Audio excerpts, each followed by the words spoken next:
Wednesday, November 30th, and this is the Hendrick Hudson Board of Education meeting. Can I have a motion to open the meeting? And a second? I'll second. All right, all in favor? Aye. All right, now the board's going to go into executive session.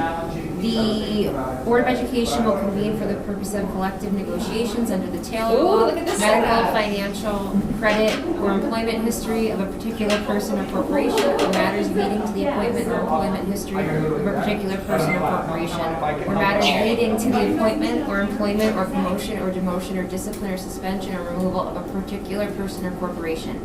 Can I have a motion to move into exec? Second? All in favor? Aye. All right, the board will be back at approximately 7 p.m. All right, good evening. Today is Wednesday, November 30th. Welcome to the Hendrick Hudson Board of Education meeting. The board just returned from executive session, and we're here to celebrate our girls' varsity volleyball team. So we have many, or if not the whole team here, and for those who are watching at home, if you can't see them, you could probably hear them because their medals are jingling and ringing and making all sorts of interesting noises. But let's invite up our coach Diane Swertfeger to talk a little bit about the team and the journey, and she's going to introduce her staff. What I'd like to say real quick before I turn it over to Coach is every year our fall sports, including volleyball, they start their practices in mid-August in the hot, sweaty gym, and everyone's excited to be there for volleyball, but it's a sign that school is starting, so there's all these crazy emotions. And every year I'd walk into the gym and watch them practice, and I'd grab Coach and I'd say, "Okay, Coach, what's the outlook?" And every year, oh, Mr. Huckray, we're rebuilding. We're just rebuilding. We lost all this talent. We got young kids, and I just don't know. Every year is a rebuilding year, and if every year is a rebuilding year, this year and last year, the girls who were runners-up, then we will rebuild this program every year, Coach, because the success was outstanding. So congratulations and welcome. Thank you. I have Coach Bertolini with me here today and Coach Augusta, former players, and as you know, Coach is tenured here at the high school physical education, but it gives us great honor to be here tonight and celebrate really the community and the community spirit that we experienced all season if you came into the gym and watched us play, which I appreciate those of you who did and had the time. The loudness and the cheering, and we kept them under control. I appreciated all of the enthusiasm from your peers and the wicked cheers that were coming, just howling down from above, standing up and, one more point, Amaya on fire, and all these things. I could have you hear all the different clean, very fun and exciting cheers the girls came up with, but that's their spirit, and needless to say, from the beginning, and really it was since they were freshmen and sophomores, we started this excitement and celebration of who they are individually and as a group, and they came up with these fun cheers. But it's all about the spirit off the court as well as on the court, and every child here has a role. And the first thing is their academics, and we pride ourselves on being scholar athletes because we know that if you're not playing, especially in our program. They're also, thank you to their parents, healthy eaters, physically fit, which we know is really important to our lives in general, not just for our healthy heart, but also for our minds, and we encourage that throughout the community. And then giving back to the community as they fundraise and donate money back to various organizations, volunteering their time, participating, in their churches or synagogues or in their religion, being great family members as well, and thanking their parents every day for taking good care of them. And I'm sure your rooms are spotless because I appreciate your parents so much. But needless to say, your coaches here, our staff, every staff member in this community, whether it was elementary school, middle school, high school, has played a part in your success as young children. Because if you have a strong family and you have a strong school and education, they come together as one. And we hope that we have produced, and I know that I have been honored to see, especially the seniors and 5 of them that are here, grow up to be such caring and nurturing young ladies. We run volleyball clinics for our elementary kids K through 7th grade, and they come up. We try to do this 3 or 4 times, not to mention just in the spring, also on Saturday, when we do a lot of sports here. And we enjoy. I do it on purpose because then I get to watch them in action. So they think we're doing, oh, this is so good. I'm like, no, this is for me. I want to see what you guys can do. And they take the time and they're patient. And we have really little kids that come in like they're 5 years old, and we have special balls. So we modify it just to teach them how this thing can float in the air and you can do some fun things with it. And we develop more and more talent at the modified level with Coach Rudner, who's also a former player. And Coach Augusta took the JV this year when Coach Bertolini came up to be my assistant. So it evolves. It's a special program, and you've had older sisters who worked with you when you were younger and how you give back. And we're always trying to remind them about the community spirit and how you give back. And through sports, I mean, who'd have thought volleyball would be so cool and so fun, and all this noise that you're making and produce, we don't have space in the showcases here, thanks to you. So they have gone through a season of 25-0. They are undefeated in league again. We're like 28 years of that. Then there's the, ta-ta. And then sectionals, it's their 17th sectional win, undefeated again. And then regionals, again, our 11th trip to the Final Four, which we have now won 4 titles. And we have been in I have to do my math now, 6 times in the finals. That we were finalists, and then 2 times in the Final Four. You missed a spot. Keep shining that right there. The newspaper, Eugene, from the Journal News said to me, "Do you know that you have been unscored upon?" And I thought, oh, I don't keep count, but that's pretty cool. So of course now I go back and I start. They won 71 sets and lost 2. 1 in regionals, and it's 3-0. So you play sets to 25 points. You have to win by 2. They made it exciting in sectionals, winning 30-28. We were calm. But then we lost 1 set in regionals. We won 3-1, and then we lost our first set in the Final Four, which was with a little excitement. And we got our acts together in the second set against a very good team. We were seeded 1. I kept telling you we were seeded 2 on purpose. We were seeded 1. So I took a white lie to put the pressure on West Hill. And yeah, you guys Googled stuff anyway, so I knew I would figure it out. I actually did it. So we were seeded 1, and we split with this other team who was seeded 2. Big whoop, you flip-flop. But at 12:16, I called a timeout. Mr. Baker reminded me, that was a turning pivotal point. I was like, no, I just had it that they were playing so poorly at 2016. And I kneeled down to them and I looked up and I said, who are you representing? Who are you? You represent yourself. You're representing your family. You're representing your school district, your entire community, and me. And that is not how we play. And that is not how you've been trained. So smile, crack a joke, do something silly. And if you're looking at Amaya, don't look at her right now because her beady eyes would probably burn you. And go out there and have some fun. And they started to giggle, and you saw their whole faces go, yeah, we've been doing this all season. So the belief in themselves, whether you're on the court or off the court, was really magical to see your emotions and how you came together. I've been telling them they've been a part of my family forever, especially when I yell at them. Oh, Teresa comes in my door and says, oh yeah, she does that worse at home, don't worry about it, you're fine. And they just have this resiliency to stand up and be better every time they come in the gym. And yeah, we've had some family concerns, and we've had sicknesses, and we've had no boyfriends during the season. But we've had things that we have to get over and move forwards.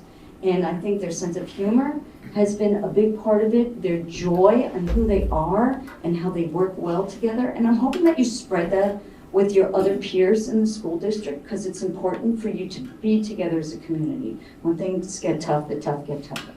And that's what they did. So after we split, they came back, they were 5-1. We jumped into the finals. We beat the team 25-9, which is unheard of. We have this little thing. If you haven't seen my interview with the 5th graders at Furnace Woods, we talked about Carvel and how important Carvel is to us, even as grown-ups. So when they defeat a team 10 points or less, we go out for ice cream. A little bit before dinner, but doesn't spoil that meal too much, I hope. We have fun. We're silly, but they're serious at the same time. They know that this was really important. They set goals. They feed off their coaches. They know when to be serious. They know when to support each other. They know when to be silly. And I appreciate your maturity throughout the season because it really takes a lot of sacrifice, not just from you, but for the people who are behind you and supported you. That's your parents and your family. So I thank all of you. I thank you. I thank you. And I thank you, of course, and also my family and all of you for having us here tonight. And these are beautiful plaques that will be on display. I am working on a fabulous picture, as you saw in the showcase with the other state championships. And all your names will be on there forever and ever and ever and ever and ever and ever. So you can bring your grandkids back and show them what a special time this was. So we will be lighting the tree at the Montrose Fire Department on Friday. On January 24th, we will visit the town of Cortland and thank them very much for showcasing you and honoring you, and anybody else who steps up will be visiting and giving back and running clinics and do what we do best is share. Share who you are, because you make the world a better place. Any questions? Are we clear? Okay, good job. I'm so proud of you guys, really. Thank you, and thank you very much for your time and sharing this special time with us. Oh my gosh, how could I forget the first responders? So, from Ansville Circle, Coach was on the phone with Tommy Gillio, and the bus met 10 responders in front of us, first responders, and 10 behind us.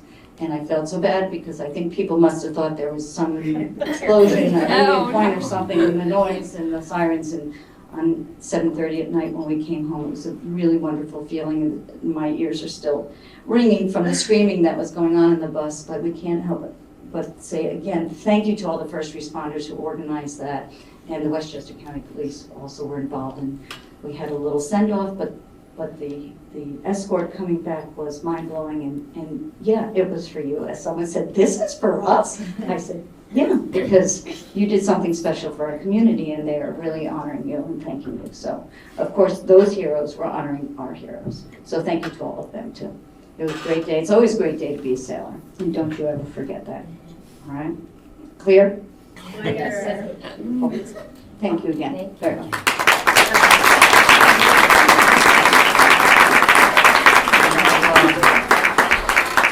So I'm going to dismiss them to go do. Well, one more recognition for you, Coach. Back on September 20th, many of you may know, but some might not, that on September 20th, our coach became the all-time win leader in Section 1 history with her 649th win. And she decided, and the girls decided that wasn't enough, so you just ran through the rest of the season undefeated. So we want to represent you with this plaque, Coach, to share with your staff and the students, because we are among royalty here with our coach, and good coaches happen because of outstanding players, and I do want to commend the parents who are here. I spent the weekend with them in Glens Falls, and for the girls who were playing on the court, it was really interesting because the parents had assigned seats, and they stood up at certain points and they led cheers, and a couple of parents did laps around the ice rink in between timeouts and in between sets, and then we went out for coffee while you guys had breaks, and it was really incredible. So thank you to the families, to the hundreds, if not thousands, of players that you've coached, because this recognition doesn't happen by mistake, and we're glad that you're on our team. So we'll give this to you.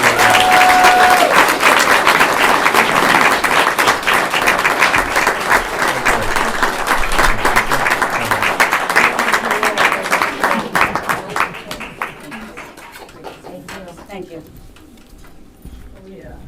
Oh, yeah, go. What time is your event for this?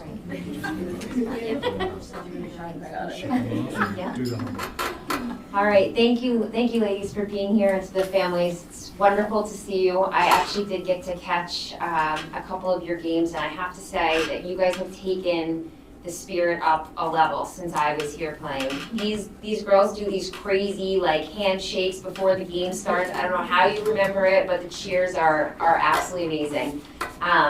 So congratulations, thanks for being here tonight, and we're really excited to be celebrating you as well. I think Coach said it's time for homework, right? So we'll let you leave before we start our long agenda.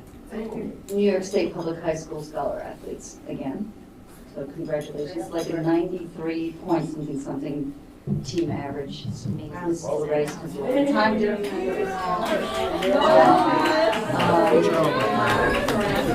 and Mr. Baker, and athletic training them. We can't help it. Thank you.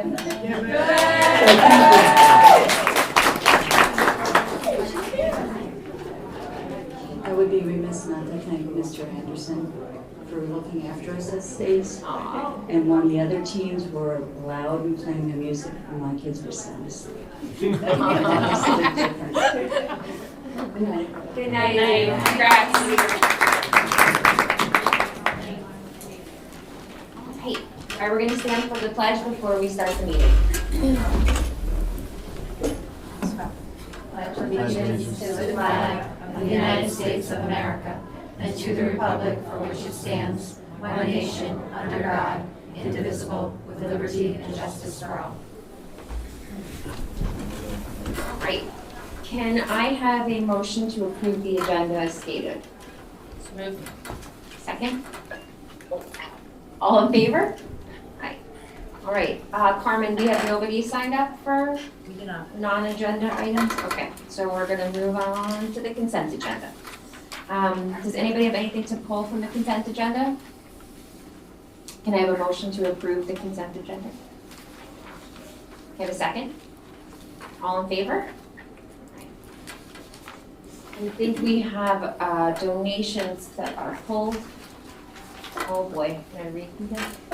Entergy is donating $10,000 for active learning spaces within the Hendrick Hudson School District. Over the past 5 years, the district has been committed to providing interactive learning spaces at all 5 of our schools that promote hands-on learning, independent thinking, and collaboration with a particular emphasis on STEM. This will allow us to continue the important initiatives. It's supposed to be Holton. Yeah, I was gonna say, is that Entergy or Holtec? No, That's Oh. Holtec. Holtec is donating. We'll correct that. Want me Yes. to hold off on it? No, we Okay. can just make that notation. Yeah. I had a couple questions about it. Joe, so have we earmarked how we're gonna be spending this money? This $10,000, do we have plans for it? Yeah, so this is the continuation, maybe it was apropos that the document said Entergy. This is a continuation of a project we began with Entergy with active learning spaces. It started in our high school and actually here in the library. Anthony Merlini and his folks have now completely flipped over all of the old furniture in the library to this furniture that came with a partnership we created with a company called Meteor.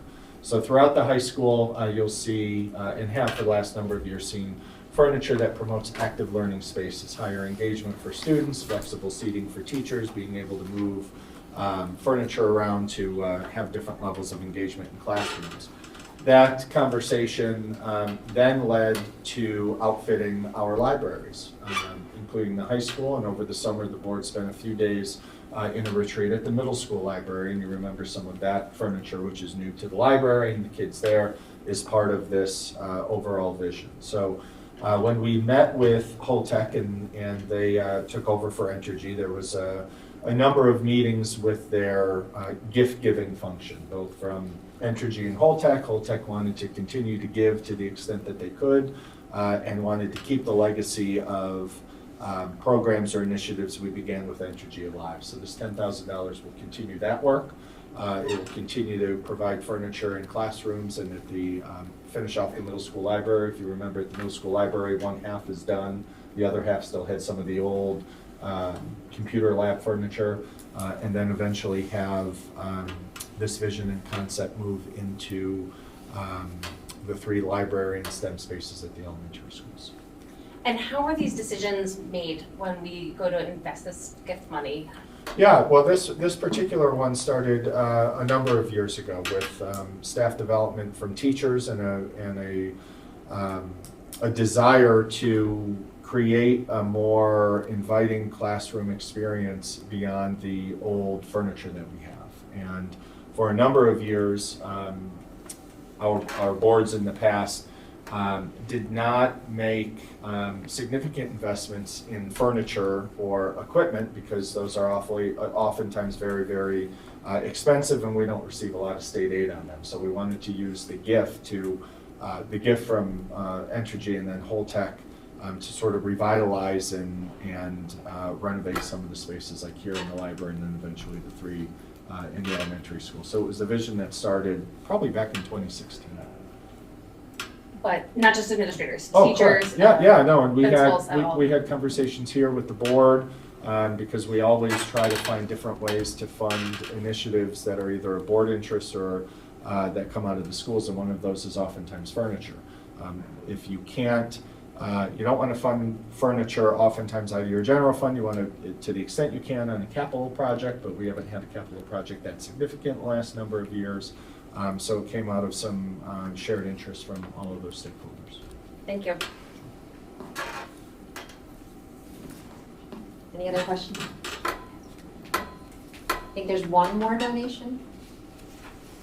All right, the Hendrick Hudson Community Education Foundation has made a donation of $192 for the purchase of Chromebook cases, styluses, and insurance. This payment will cover insurance for 6 students who either qualify for free reduced lunch or have been identified by their principal as having this need. All right, awesome. I have one question. Sure. Isn't it Styli?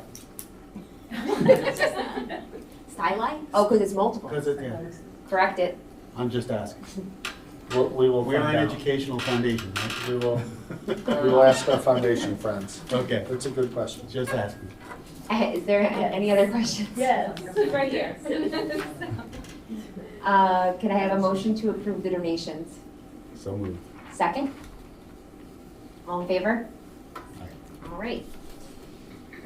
Now we are at our superintendent's report. Yeah, we're going to dedicate this time in the agenda for Enrique to give us our first financial update as we prepare for our budget season.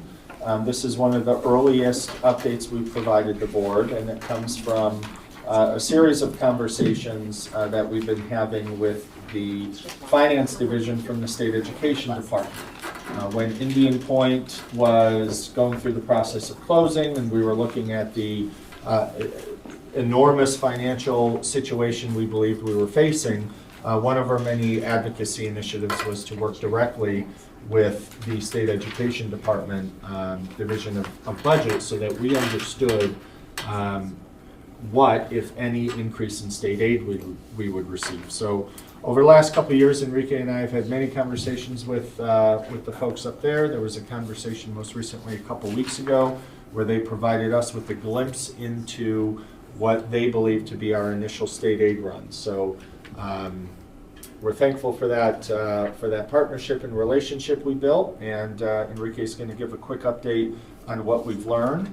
And important to underscore that these are estimates, and this is really the beginning of the process. For those who have been around watching our budget process for a while, these numbers do change because they're subject to political influence and negotiations in Albany, but this is a good place to start because this is the best information we have. So with that, I'll turn it over to Enrique. Thank you.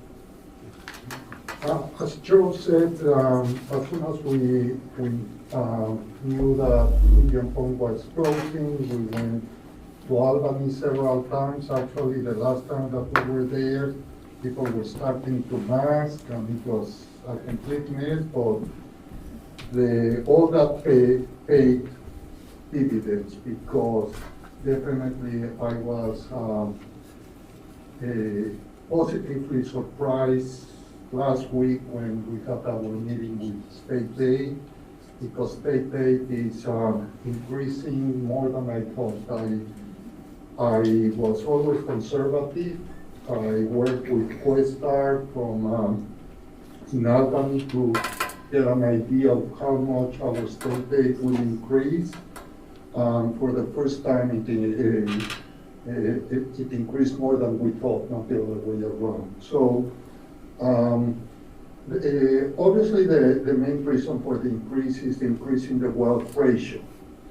For building aid, the increase is going from 15.9 to 32.3. And that is a reason why we didn't want to do a long-term bond until we get the increased rate.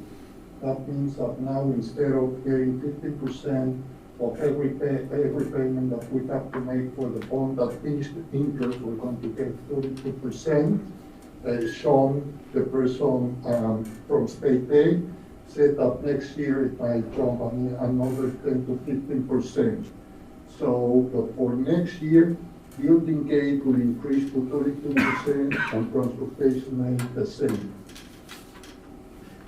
Now, we also have increasing foundation aid. Foundation aid is the main part of our state aid. There are three main reasons. The first reason is that if you remember back in 2010 during the financial crisis, the state reduced foundation aid from school districts because they didn't have the money. So finally this year they are in the second phase of restoring what they took back in 2010. So that's one of the reasons why foundation aid is going up. The second one is because of inflation. So usually foundation aid would go up between 0.5% and 1%. Now it went up the portion of inflation by 7 to 8%, and obviously our wealth ratio. So the total amount we're going to see in the next page is around 42% increase in state aid, but we'll get there. Unfortunately, we also will be penalized because last year the elementary schools only have 179 days of school, and by law we need to have at least 180. Next, please. So here you have the main parts of our state aid. As you can see, foundation aid is going up by about $3 million. That represents about 50% increase. High tax aid, that's because of our high taxes, so they help us a little bit with our taxes. Then UPK, it's going up from 280 to 394. So hopefully next year we won't have to, the general fund won't have to subsidize the program. Private access and public access is basically special ed. BOCES is a component of everything that we spend with BOCES. And then you have the per pupil state aid, hardware, library, software, textbooks, and then you have building aid and transportation aid. So here you can see that this year we're getting $9.2 million. Next year we're going to get 13.1. Next, please. Well, we need this. In my projections, I was projecting up until last week about $10 million in state aid. So if this continues, if you remember, I always said that we were expecting tax levy increases of about between 4.5% and 5.5%. If this trend continues, I think that we're going to be in the 3.5% increases. We have $20 million that we've been saving for this rainy day. We have the cessation fund, and we're having an additional state aid. So for the first time in 5-4 years since the announcement, I feel comfortable that we're in a good financial position.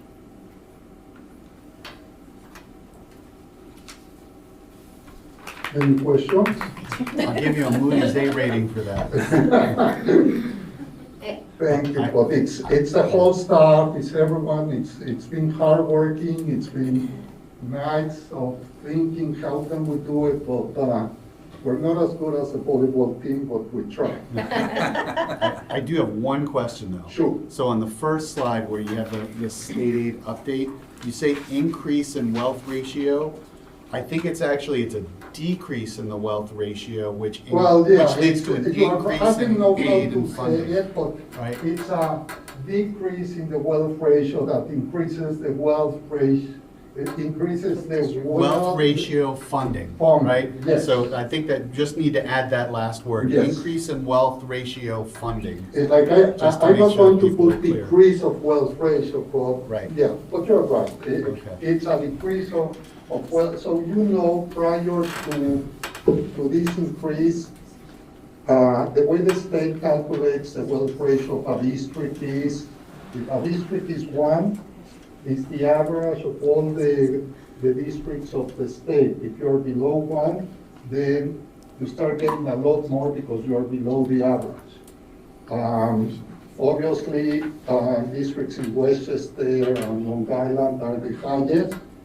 We were at 1.6, meaning we're 60% richer, wealthier, whatever you want to call it, from the average of the state of New York. But not anymore, after we lost the That's Indian what I'm point saying, funding. Now, up until last year. Right.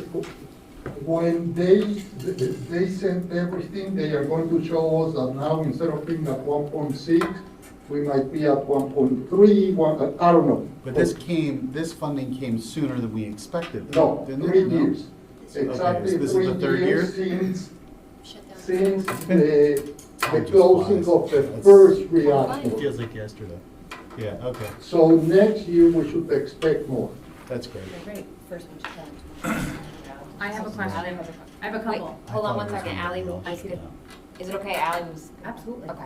I just wanted someone, Joe, Margaret, to speak about the penalty, how we missed a day of school last year. Yeah, this is interesting. We have our BOCES superintendent looking into this on behalf of a number of districts. During the pandemic, the state created basically a waiver process for all of the schools that were closed to the pandemic or because of pandemic-related issues. And the state allowed no penalty for instructional days if you met an hourly, a minimum number of hours. And it looks like what happened last year was at the elementary level that the elementary parent-teacher conferences in April is what put us below the 180-day threshold. However, over the course of the academic year, we more than exceeded the minimum number of hours of instruction. So we had been pointing to the state to say, wait a minute, under the waiver, we met the hours of instruction, and the state is saying, well, under the whatever archaic system they have, you didn't meet the 180 days. So this wasn't that all schools did not meet the 180 days. Right now, we're looking at the 3 elementaries, and it looks like we've pinpointed it to the elementary parent-teacher conference from 22. So I met with our BOCES superintendent to basically say this is our situation. And he said, well, you're not the only one, and the COVID-related waivers should account for that. The problem is, Enrique accounted for this penalty because if the state were to correct this, or I'm hopeful when the state corrects this, they don't have to replenish the money as quickly as they take it away. Oftentimes it's a waiting game to get that money back. So we wanted to make sure we accounted it because that's worst case scenario. But in terms of in terms of access to instruction, our elementary kids may have only come to school 179 days, but they more than exceeded the minimal instructional hours. So that's sort of the policy debate right now that our BOCES superintendent is going to wage on our behalf. Thank you. Can I ask a question of just about similar, Grab your mic.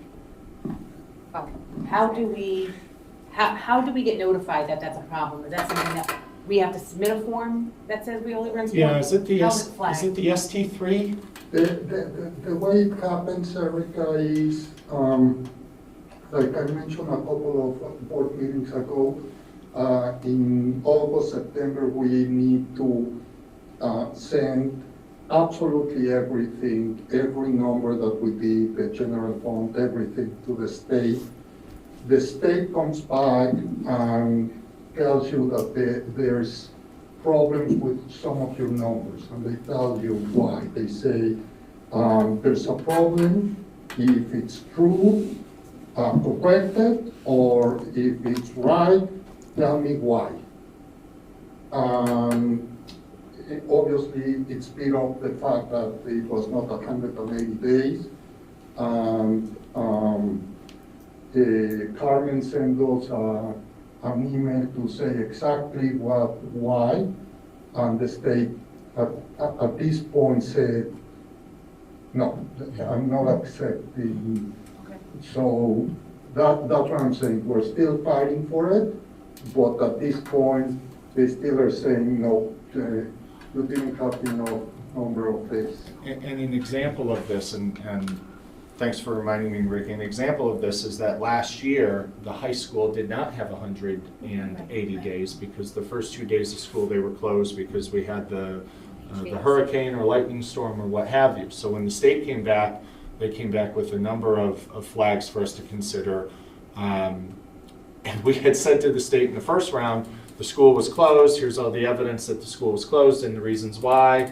And whoever was working on the state's behalf with Carmen said, no, that's not good enough. And what I actually had in my email was a email communication I had back and forth with the Commissioner of Education at that time.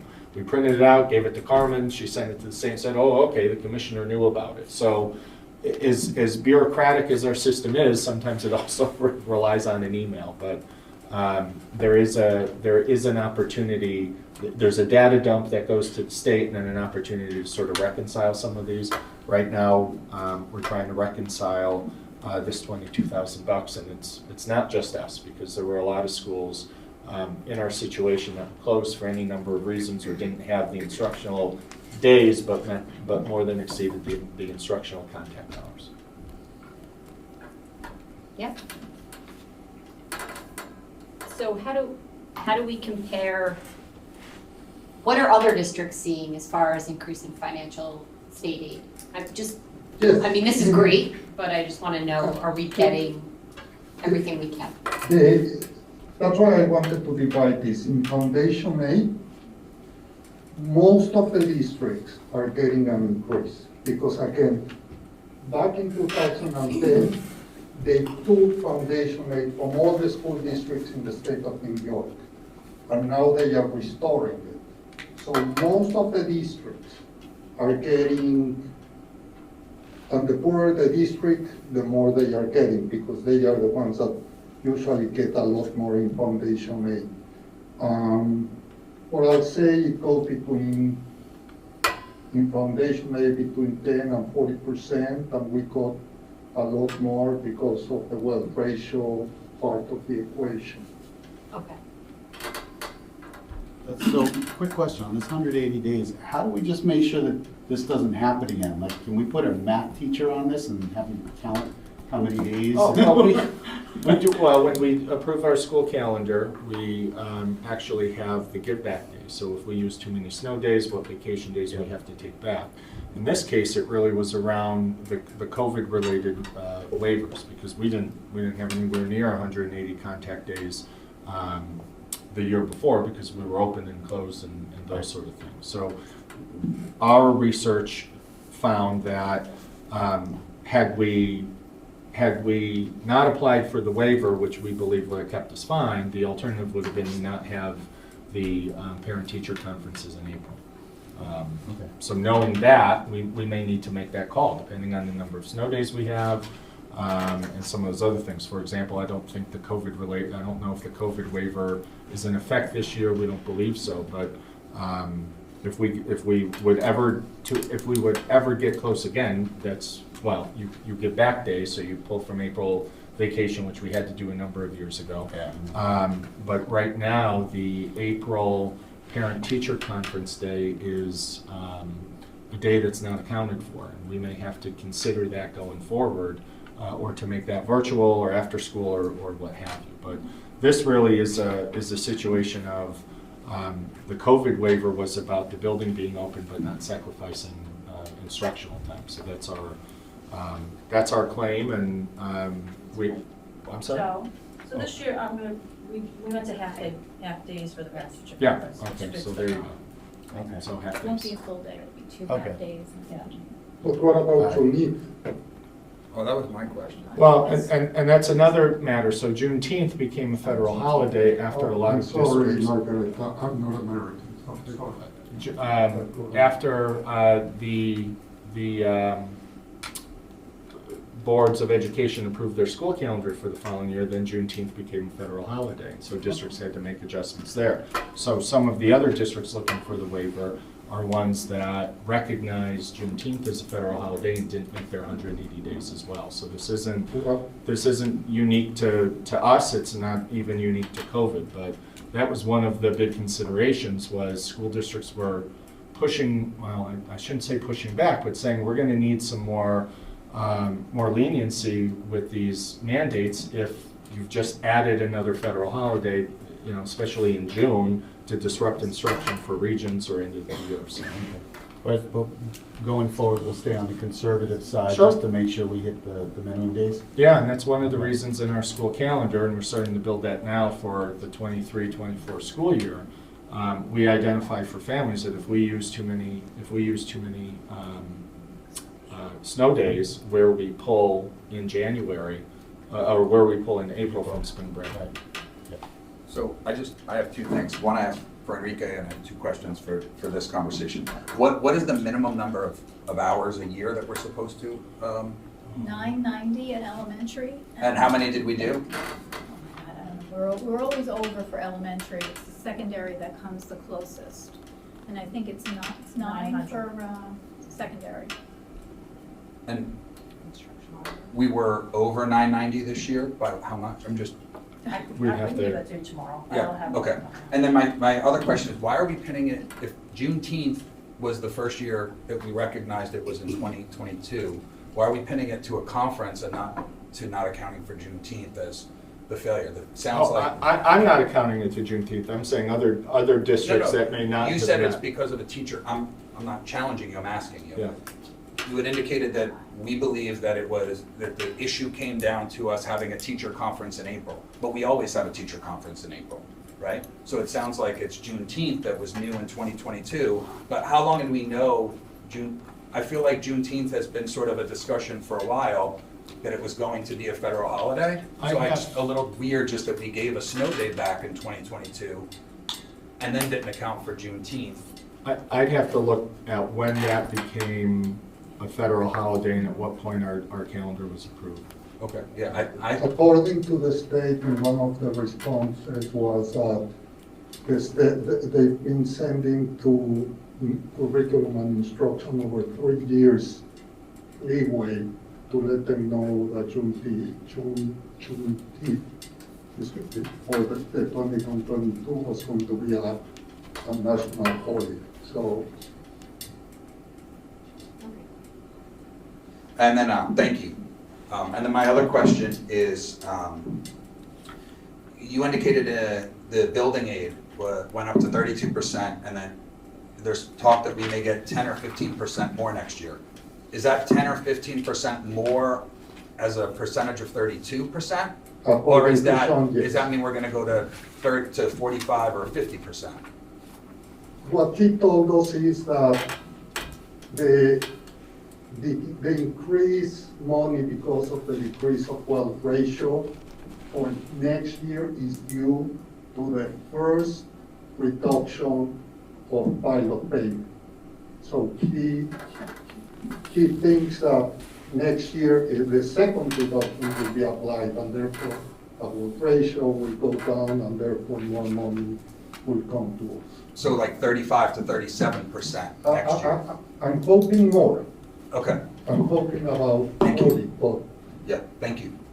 Can I just ask one question? So going forward, though, the cessation fund is not indefinite, correct? So as this starts to increase and the cessation fund starts to decrease, this will make up for some of that loss on the cessation fund and keep us even?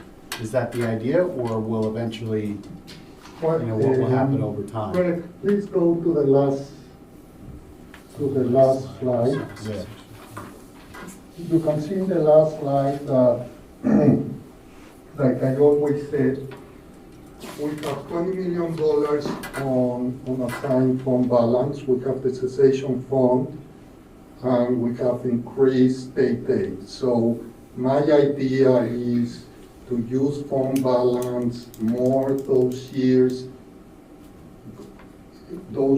that we get less cessation fund to keep the tax levy increases at about the same level. And if you can see here, the tax levy increases will go up between 3.5 and close to 4%. So that's my idea. But there will eventually be a point where the cessation fund is done and the fund balance is done. It's your fund Right? balance. It ends in But 28, I don't have 29. my- I don't have my- No, I understand your point. Corey, Yeah, let me- 28, yes, 29. yes. I just want to make sure that we're accounting for that. Here- It is. that- Here we're going to 2030, 2031. Yeah, By 2030, 2031, I'm expecting to have about $15 to $20 million in fund balance.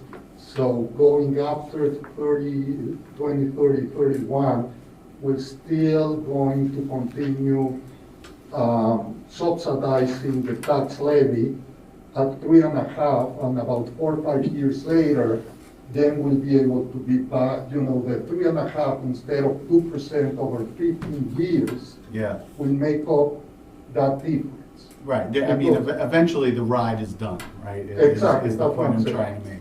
Yes, yes. Yeah, that there will be a point, because the cessation fund's not indefinite and the fund balance is not indefinite. So Well, this is a by the way, good this- long-term funding model, but there will be a point where Corey, that. No. on this sheet, it shows the cessation fund is $0 for the 27, 28 school year. Right. So he's accounting for the cessation fund's termination. Yeah, which I can see that Oh. up there, but then the fund balance is also, He our just fund said balance is gonna 18 whittle million. down. Yeah, it will be, but then what we're not seeing is, so when I look at the fund balance, That's how much he's putting in from the fund balance. right? So what Yeah, happens but after you see the 2030? fund balance starts going down from 6.7 to. Right, and then we're down to 4 million. 4.5. Right, at 3031, but eventually that balance, maybe it's 4 years down the road, is gonna go down to zero at some point. Well, if whomever is here, but then hopefully he doesn't bring Well, it you to keep zero. saying, but there's a but the whole maximum point- we're allowed to have, we're allowed to go over that maximum now. 4%? Is it 4%? Yeah. Right. But, Okay, but again, that's why I don't have it here, but under my projections in 31, we still are going to have about $15 to $20 million in fund balance. okay, What I'm assuming is that any other regular school, they are capped at 2% tax rate. right, We are at 1.5, we're close to 50% higher tax levy than everyone else. Just to say 30%. So that 30% over 15 years will, in 15 years, will get the district to be at 2% like any other district. okay. But it takes 15 years. That, and that's what I'm looking at, so Yeah. it's I mean, well it's beyond not this like- spreadsheet. It's that- not like in it's 31, 32, it will jump to 10% because we need $4.5 million extra. We have, Okay, good. I'm just looking Yeah, far that's what- down the but road, that's what I'm right, saying. beyond That's this what I'm saying. spreadsheet. All right, I have Okay, a, Thank you. I know we have a lot to cover, but I'm just looking at the pre-K grants, which increased 40%. So the 280,000 we're receiving this year includes the kids we have in-house and the ones we have out. No, that's just state funding, so Okay. there are two funding sources. We used, sorry for that. not for next year. For next year, there's only one funding source. This is state aid. Yes, I'm just explaining to Erica what is happening this year. So this year, we have two funding streams, federal and state. We used state funding. We did leave some money on the table out of the other grant because we didn't have a place for kids to go. So we maxed the two sections that we were given, and a Rising Star was able to take 17 more. But we had more seats. We just didn't have the places to put them. It would appear that that will happen again. That's why I'm asking. Next year, yes. Next year, can we, with more money, can we have more children in-house? Like If you tell me yes. No, but is that You can have, the rules are 17 children in a room? with a teacher and a teaching assistant. If you go over that number, even by one, I need a second teaching assistant for that to happen. I wouldn't recommend that anyway because they're little and they need a lot of attention. So what I don't know here, and I don't know if Enrique knows the answer to this and would like to share it, is, and this is the question Joe and I have every year, is it the same funding, which means it's $5,400 per seat, and they tell you that I then have 73 seats? Or, as we've been asking them, please increase the per seat reimbursement. And we were hoping that that's what they were going to do last We year, don't but know, they and did we don't not. know. And I don't know yet if they've revealed that in the new funding, so. No, that was one of the initiatives that NYSBA took out, one of the advocacy initiatives, was two things regarding pre-K. One, more money, and two, a more relevant per pupil expenditure based on your cost of living, basically where you are. Right now, it's $5,400 a kid, doesn't matter where you are in the state. Yeah. So $5,400 a kid in the Adirondacks goes further. So we have to wait to see if some of that red tape has been alleviated. Otherwise, more money is great on this chart, but it may not result in more butts and seats without a district share. So Just that's to what we need to. compare this current year that we're in to where we are right now. We were at a similar place last year. And then if you remember, we did the lottery and then we went out again because we got a second boost in the federal money. So I don't know what that will look like, but again, we clearly have some decisions to make about whether or not we want to stay at 2, whether we want to increase it to 3. We always have the collaboration requirement, so we still have to put out the RFP and begin that process again. It doesn't guarantee the current collaborator that they have, the rights to that opportunity. They have to begin again to respond to that. So, go ahead. Nope. I just have a quick question.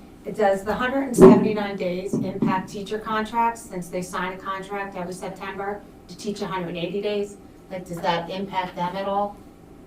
I don't believe so. I don't think we've.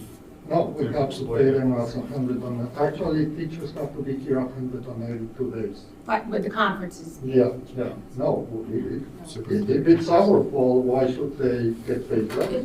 I was just making sure that they weren't going to be penalized. Oh, so, So my question is UPK related.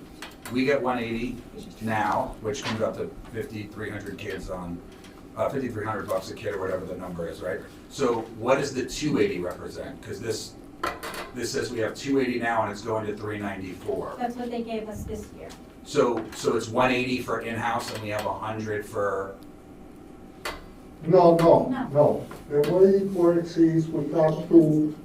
we get 180,000 for in-house No, UPK, right? I don't, is this on? It's hard to hear yourself. I don't know the exact number, Jeremy, I can find out for you, but there were 2 funding sources, state and federal. So one was, I think, 197 and change. I can get the numbers for you. But this is tomorrow. only state, so federal, Yes. here's what I'm trying to understand, ready? We have 34 kids, right? And it's 50 in our UPK program in-house. Right. So I'm just trying to understand why this says 280,000 now from the state, forget the secondary funding source. Right. Is the other 100,000 related to the external UPK program? Because we only get, we have in-house, so I want to understand how this breaks down, because if it's going to go to 394, it's $114,000 additional expense. Right. Assuming it doesn't increase per seat, Right. that means that we just have another opportunity to pay for more kids to go out of district or to put in another classroom here, but we'd only be getting then 100,000 additional. So I'm trying to understand what 280 represents. Is it 100 to the external source and 180 internal? It simply at this moment represents 52 seats, for argument's sake. Divide 280 by 5,400. That's how many seats I have funding for right this minute. Okay. How I arrive at that seating, for argument's sake, if we stayed status quo, we have 34 seats at Frank G. So I can throw 20 seats out to the community if they can pick that up. Got it, thank you. I think the 180 was increased last year. I think the 180 is what we originally Right. came out with, and it did go up. I'm not saying it's 280, but it did go up. But it, and that's what allowed us to go to the external source. It still was the same $5,400 a kid Yes, in that Frenchie. hasn't We never, changed. and Right. the difference was we didn't have to give the 10% back. That was the only thing different from the presentation, right? The cost per seat remains the same, and that's what we'd like to see change. Right. Yeah, because it costs costs more than $5,400 for us to have a UPK kid in a class. We're subsidizing that in our general fund.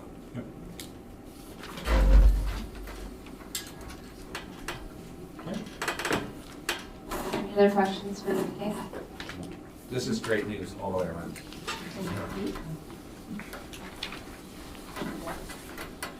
Our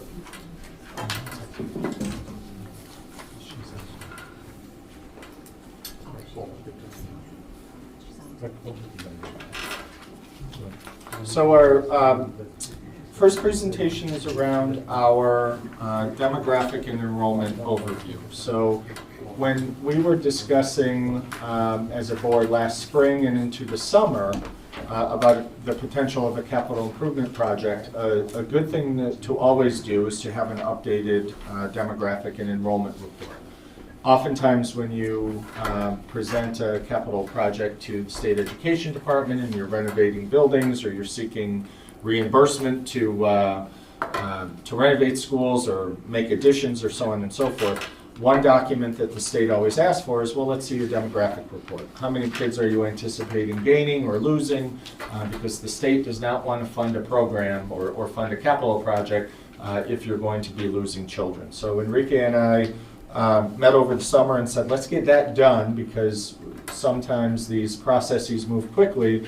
And if we end up doing a capital project and we don't have this information with us, we don't want to delay the process of a capital project by then having to do a demographic study. So we partnered with Western Suffolk BOCES, obviously on Long Island. They have an entire division around school planning and research. So with us on Long Island by Zoom is Barbara Graziano. She coordinates this office for Western Suffolk BOCES. And for those who have read the presentation or looked ahead, their BOCES works with many districts across New York State, particularly in the Hudson Valley. So with that, I'll give Greg a moment to bring Barbara on virtually, and she could walk us through the findings of the demographic study.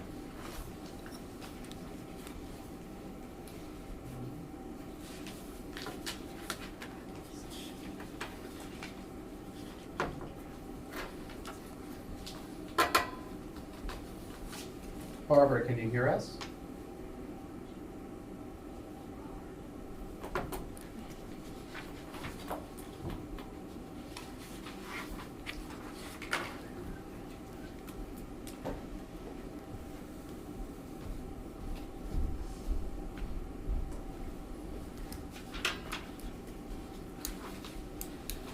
have her unmuted, so she is on the other line. Okay.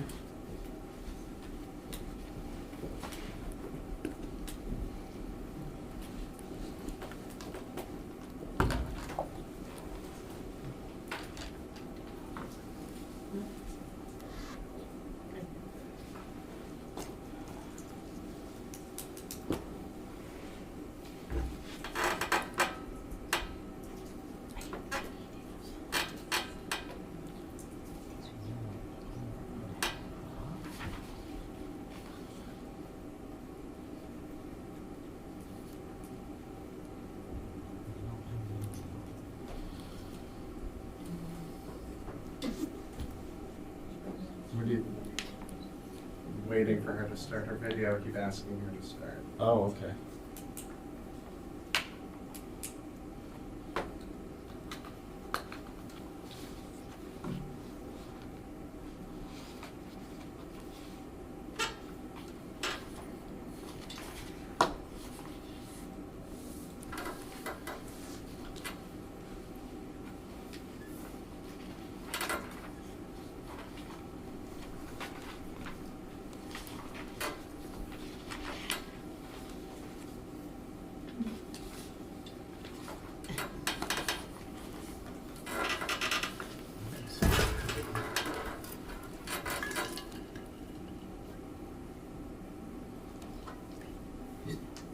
We have the connection, Greg, we just, She's in the meeting.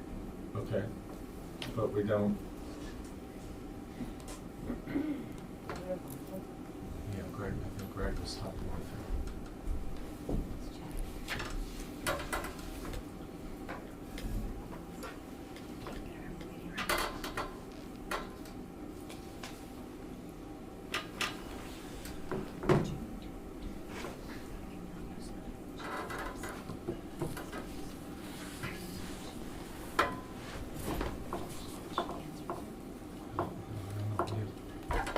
Oh, She can hear us.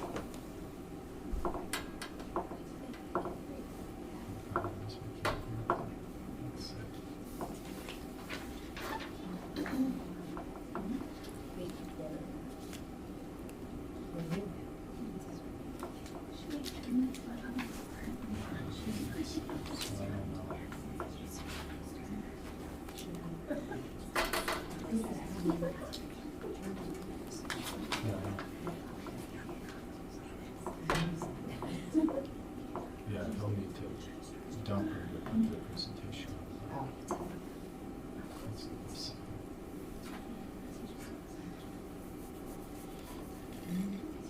it'll be like an intermission.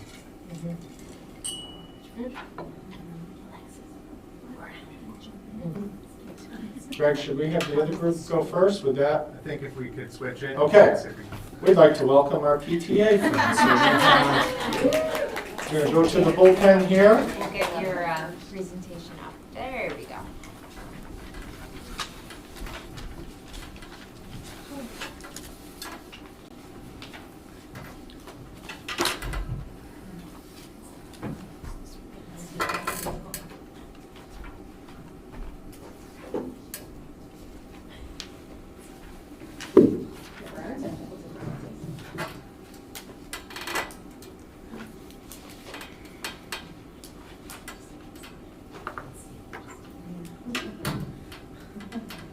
Okay, all right. Good evening, everybody. We are really thrilled to be here this evening, and thank you to the school board for the invitation.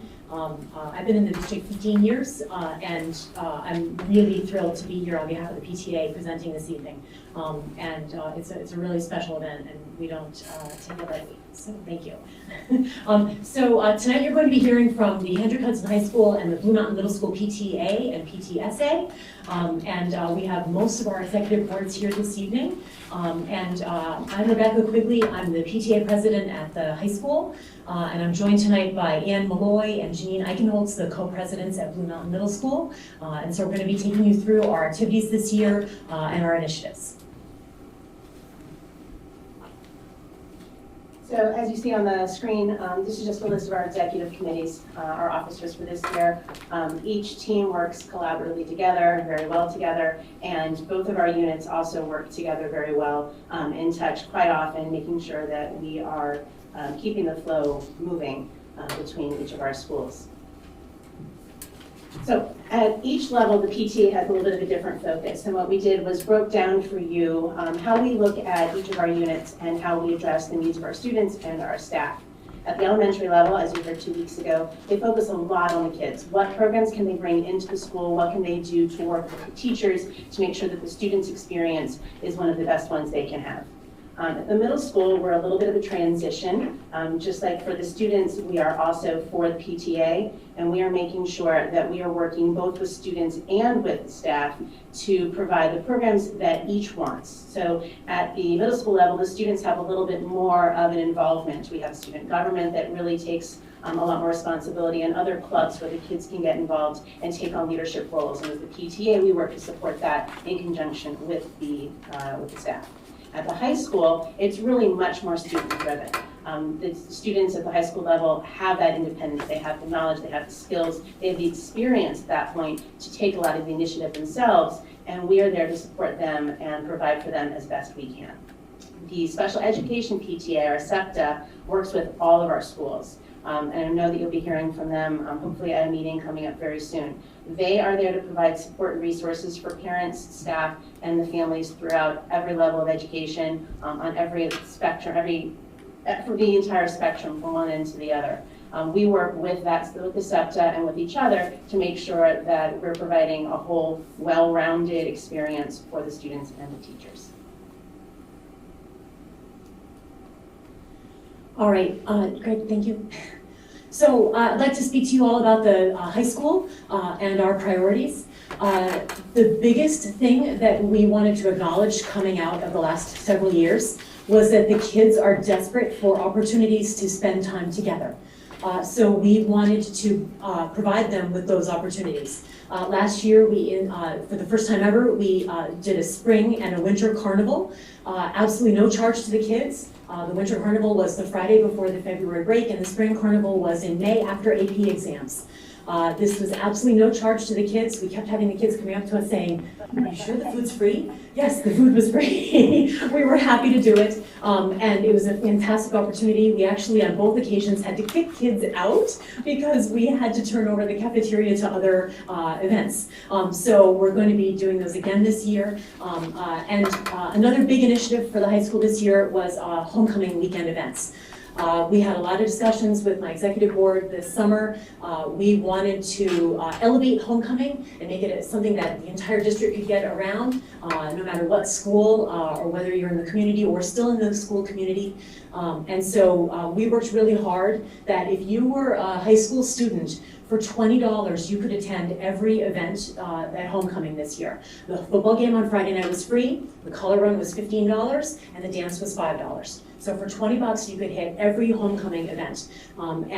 We certainly had a huge attendance at all of our events. We were really thrilled, and we're looking forward to expanding it next year and continuing this new tradition. We also, one of our priorities was we want to make sure that our events are for all grades at the high school and all students. Previous PTA administration at the high school has been admonished, if I will, for spending heavily on the senior class. And so I'm working hard to rectify that and make sure that all of the grades are included in all of their activities. So last year we ran a note-taking class for freshmen because we thought that they'd been stuck home and they really didn't get a chance to have a proper transition to the high school. And I also included the sophomores in that as well. They were also a COVID class. We also ran a financial class last spring about what to do with your summer job paychecks and what are taxes that are taken out of your paychecks. That was really well received. We've also been running for the third year now our SAT and ACT test prep classes for our 10th and 11th graders. And those have been very popular. In fact, there's one happening this evening. Again, for our 10th and 11th graders. So we've been trying to spread the love so that all of the classes at the high school receive our attention and our financial benefits. As Jane just said, we have a lot of support of student-run events. And I also want to explain for all of our elementary parents out there who attended the Haunted High School, we loved seeing you, we loved having you. And because we haven't been able to do it for a couple of years, I wanted to explain that it is a student-run event. So, you know, we had some hiccups with the tours and we had some hiccups with the pacing. And that's all projects that we can work on with the kids for next year. But that's what the PTA has been doing at the high school level, is supporting these student-run events the best we can. And I know we've publicized this on our social media pages, but we had a lot of damaged Haunted High School equipment this year, and we brought this up at one of our PTA meetings, we put kind of an EPB out on social media, and within one weekend we raised over $1,000 to replenish our Haunted High School supplies. So we turned that over to Mrs. Pipchinsky at the high school and all the clubs, and for those of you that had attended, you saw how well the high school was decorated. So another way that we've been supporting our students at the high school is that we know that several of the upper classes have had trouble fundraising during COVID. So during our homecoming dance, instead of the PTA taking the profits from the freshmen, we actually approached the senior class, and the senior class, I believe, made almost $700 by the refreshments that they sold at the dance. So we're happy to partner with them and provide them a little extra money for their coffers for their springtime activities. We also I'm just reading my slide here. Another way that we've been supporting our student-run events is that for this year, we have a student ambassador to the PTSA who attends all of our meetings. And it's been great. We've had actually several students attending our meetings this year. So we've got a lot of really good, solid, immediate feedback and interaction with the kids constantly. And I also want to share that we're hearing from Mrs. Pipchinsky at the school that student investment and student involvement in the school activities is through the roof. So we take this as a vote of confidence in what we're doing, that we're going to continue on this path and continue engaging the kids. Another priority for us this year was working with the staff in the guidance office to assess their needs for student-centered programming. We're going to continue awarding teacher grants of $500 or less to our PTSA teacher members and staff members. I'm excited that we're going to be working very closely with the newspaper club coming up soon. We've also been doing grade-specific assemblies, and we're going to be doing more of them as the year progresses. We did just have an all ninth grade assembly featuring one of the lost boys of the Sudan, a young man by the name of Bull Rini. It was a fascinating talk to the ninth graders, and we are hoping to do more of those this year. One of our other priorities this year is the bilingual communication for families and for students. When I came on board last year, I instigated all of our email blasts are bilingual.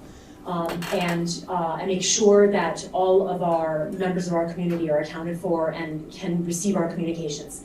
And I'm really pleased that other groups in the district are following suit. Because when I was one of the stakeholders on the Princeton Plan Committee, we heard a lot from Sleepy Hollow School District about their Hispanic PTA organizations and Austining as well. I was really inspired by their work, and I wanted to implement it here in a smaller capacity.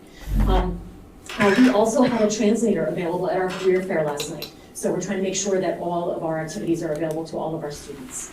And finally, our last priority, and I purposely put this last on the slide, is fundraising. Not only because we have a hard time doing it, but because we're here for the kids and the money is secondary.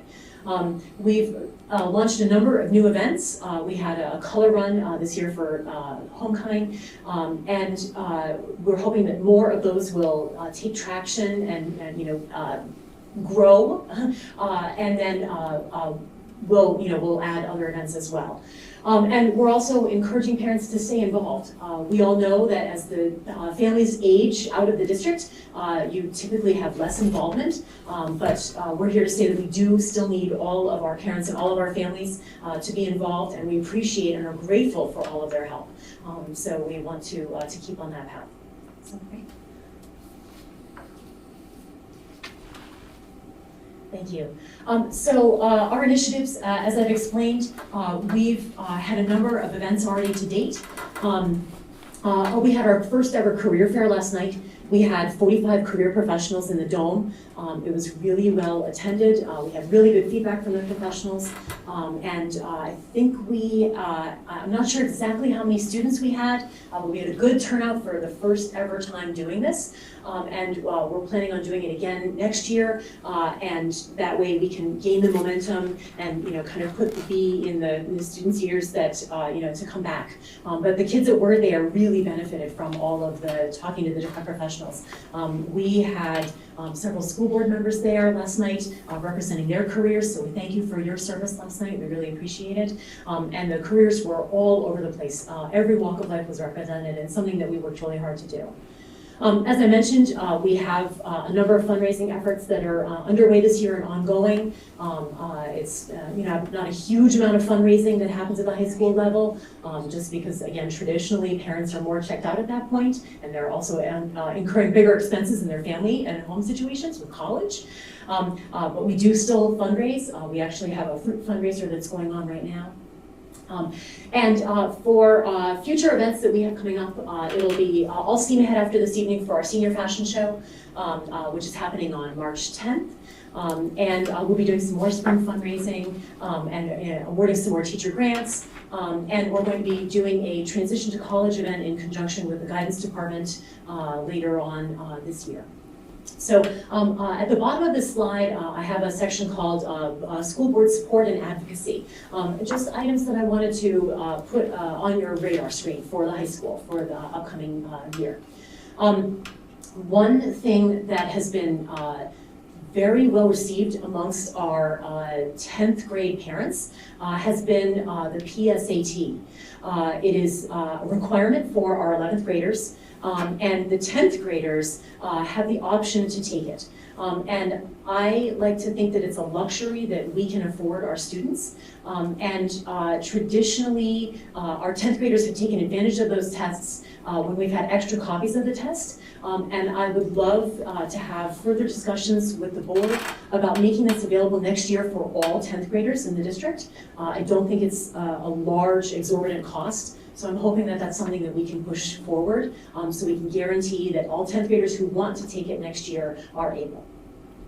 Another event I'd like to put on your radar is that last year we had some teaching and staff shortages at the high school. And we raised those concerns with the school board, and I am grateful for your response and the care and the answers that you gave us and the immediate action that you took. So thank you so much.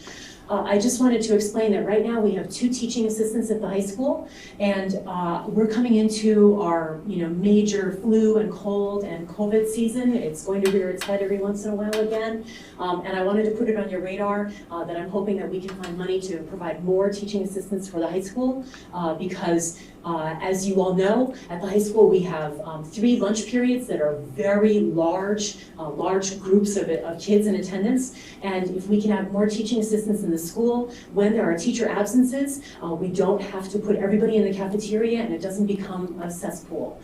So we are hoping that we'll get some more teaching assistants that would really help us coming into these winter illness months. Okay.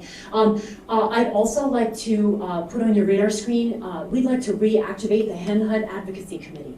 And I know Janine is going to talk about this as well, but it's a committee that used to be involved here at the district and has taken a step back, and Janine will talk about that further when she gets to the middle school. I'd also like to put on your radar the number of translators that are at the high school. Right now, to my understanding, there are 2 ENL teachers and I believe 1 translator. So I just was very surprised at our 9th grade event for the entire 9th grade. We had a large number of non-English speakers in the audience, and I only saw 1 ENL teacher working through Google Translate for all of them. So I was really surprised at that, and I'm hoping that we can remedy that at the high school. And lastly, I want to thank you for having us provide this opportunity to give you these updates here in this forum. And I'd like to put in a plea for it to be a regular occurrence. So thank you so much, and I'm going to turn the mic over to my co-reports at the middle school. Hello, everyone. So when we embarked on this year in the middle school, it's a very different year. Obviously, we're coming back from 2 years of everything that happened in the world, everything that happened in the district, and for the middle school in particular, there was change in leadership, there was a lot of change within the faculty in the middle school, and we've learned one thing over the past few years, and that is how important clear communication, simple communication, and information is for all of us and for our members. So it was a really important initiative for us to be able to sort of synthesize the right communication path, the right dissemination of information in a way that was digestible for a group of people who are just getting flooded with information from every single school and everyone in the district. So that became a huge priority for us because we needed that information so that when we resumed this first academic year in school, we knew what to focus on, we knew what to prioritize. So that for us sort of set the stage for how we're going to prioritize everything else, which Janine will talk about in a moment. So, first and foremost, we were very mindful. We heard the feedback from parents that they were just getting bombarded with tons of different communication streams that were not necessarily clear, and verbose, and it was just, they were drowning in information, and therefore it's no longer helpful, it's spam. So we took the initiative to try and streamline the information into very sort of a regular cadence of communication and in very digestible visual manners, so that we could sort of disseminate what they needed to know and curate it in a way that was easy for them to sort of get what they needed and move on to what else they needed to do. So, been working on that, we've gotten good feedback, and we're always looking for new feedback on that. So that's one thing we've done. Working with Mrs. Collins has been fantastic. She's been a great partner with us. She's been very open to any suggestions we've had. She's been very open to inviting us into the school so that we can firsthand, the collective team of us, we've joined her faculty meetings. We've really encouraged them to reach out to us, engage us help them solve their problems. And we did that at the beginning of the year so that they have the full year to sort of take full advantage of the partnership that we can offer for them, and also to help us decide what's important for us to focus on. We can renew programs we did in past years. We don't know if they make sense. So they need to help us decide that and to focus our efforts and initiatives and funds in that way. And I think also we've had a renewed communication with all of you. So this, of course, is a way in which we do that. But we do speak with all of you regularly. We do speak with one another regularly, all of the PTAs. And these students are not isolated in these schools. So when they transition or when they're planning to make that transition, and just sort of how we solve for problems in different schools has really had a huge impact, and how quickly we can address and sort of plan for some of these things for the rest of the year. So communication was our priority for all of those collective reasons. And Janine can sort of speak to how that has played out for us this year. Let's talk about that. I think that's neat.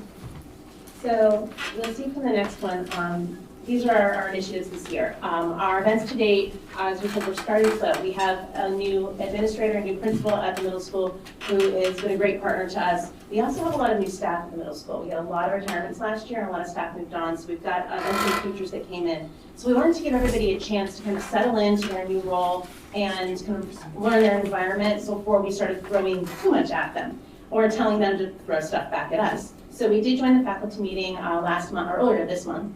Still November, a few more hours. And we spoke with all the teachers and staff, and we said, look, we're here to support you, we're here to help you, we want to know what you want to do.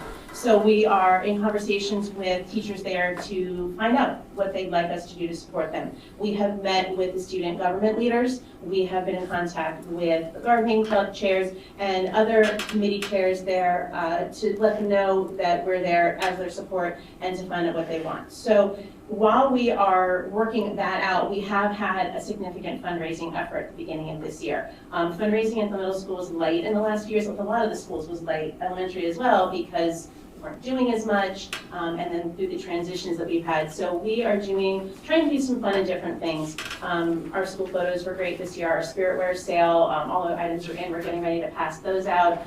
We did that sale in conjunction with the high school, so that was another way that we could work together to bring something to our families. We had a bake sale on election day. One of our board members suggested that. We thought that's a fantastic idea, since so many people come to our middle school to vote. Come in, have some coffee, have a donut. So we had great support from our families who donated everything that we sold that day, and it was wonderful. And it was a great chance for people to stop and chat. I myself spoke with, Ann and I were there almost the whole day, and we spoke with community members. So I said, my kid went to the school 28 years ago, and it's so nice to be back in the building and to see the changes. So that was a great way to open ourselves up to the community and have conversations with people that we wouldn't have otherwise met. So that will definitely be ongoing. I do want to throw out, you can see at the top one there is Buff City Soap. So tomorrow, go do some holiday shopping at Buff City Soap and just say BMMS PTA, and we will get a portion of those proceeds. Sailor Suds. So yes, we have a custom soap. It is blue and white sailor colors, and I think Ann's name, Sailor Suds, or Michelle. One of these two. So go get your Sailor Suds tomorrow. It's a great teacher gift. So it's that way. It's for everyone to size. Yes. So that's a little plug for us there. But what we're going to do is we take all of these funds and we're ready to spend it on the students. It's going to be spent on programming. It's going to be spent on support for our staff. So our future considerations, things that we have coming up, we're thrilled that this year field trips are back. The 8th grade chorus trip to Broadway is happening again, and we're able to coordinate that. Our 8th grade Band students are going to be participating in music in the parks, and we're working with that. We are bringing in authors and other presenters into the school building again, and hoping to have some really great programs to keep the kids engaged, to keep the staff excited about what they're doing, and just bring everybody together. The 6th grade panel is something that happens, we do at the high school, we do a 9th grade panel. So for the next year's, the rising 6th graders, this year's 5th graders will get to meet with the current 6th graders and ask questions. What's going on at the high school? How does lunch work? How do lockers work? The 9th graders here at the high school will do the same thing for this year's 8th graders and talk about changing classes and moving around the building. So those are great things that we're really happy to partner together with our teachers on. And this year our 6th grade panel is going to happen a little earlier in the year, so our students have the information as they're working toward that transition. Our BOE support and advocacy, we're so happy to have these conversations with you. Communication is two-way, and we're happy to share information. We're very happy to hear back from you as well. So having this open line of communication is great. Being able to be here to present to you, but also to everybody watching at home. Hi all. Hi Mom. It's great because it shows the true partnership. And that's something that we're very happy about. And like Rebecca said, echo that. We hope to come back and be able to do this for you during the year and let you know how things are going. So advocacy, I'm going to get to that in a sec. I do want to do one more break. Can we go to the next slide, please? So let me jump to that and then I'm going to come back up. So we're all coming in together. I just mentioned the 9th grade panel, but Rebecca can talk a little more about that. Yeah, absolutely, yeah. So as Janine said, we have a number of transition activities to streamline when students are moving between the schools to ease their concerns. The questions on these events are fabulous.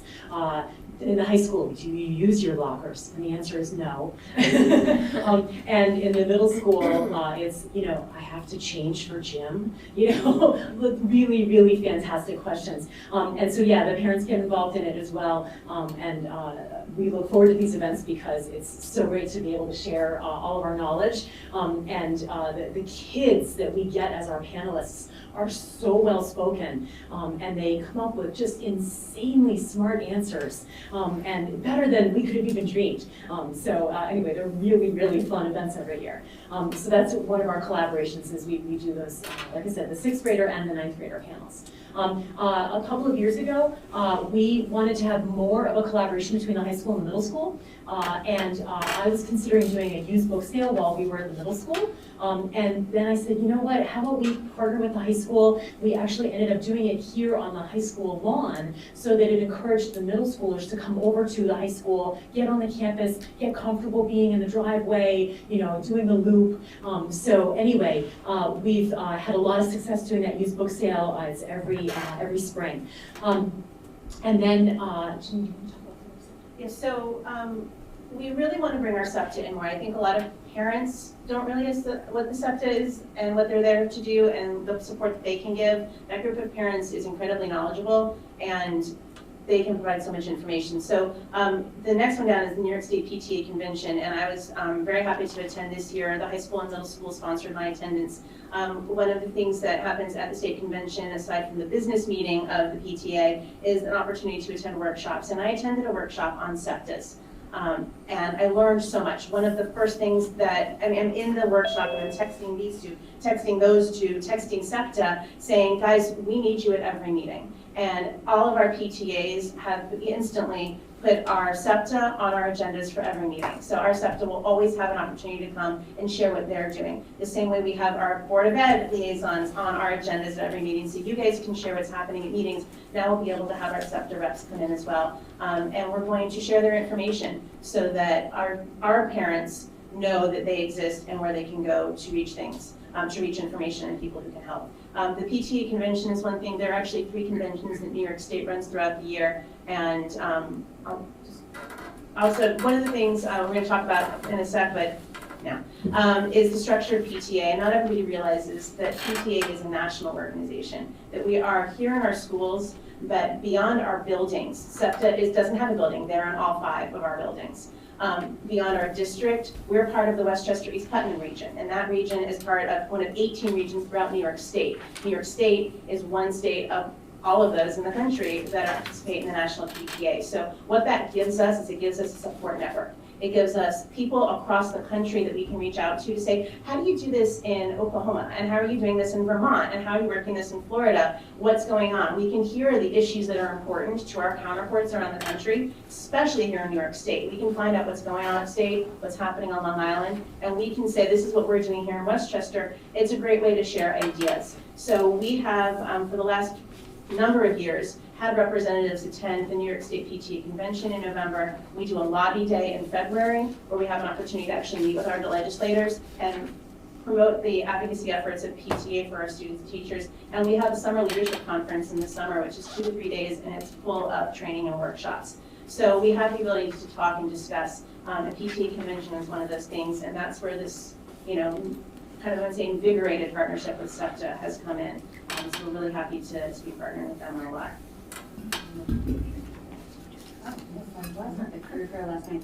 So the career fair, I know we've talked about it a bit, but I think what was really special about the career fair was just how committed this collective group, because I'm seeing multiple people here tonight who were there last night, and we came together in a way that actually not only brought forth different career opportunities and sort of insights for these students, but it just sort of was a renewed sort of approach to a collective commitment to this community. And I thought that that was really good for us as a community, as well as being really good for the students, of course, as well. So, and I think that's just, the more we sort of collectively partner as a larger group, the more we'll sort of build that camaraderie and we'll build the strength of the community that pretty much will allow us to tackle anything that we can face in the future. And I think that's really important for us to do. I got very, I don't know what, I don't need to go all Oscar on you. But it was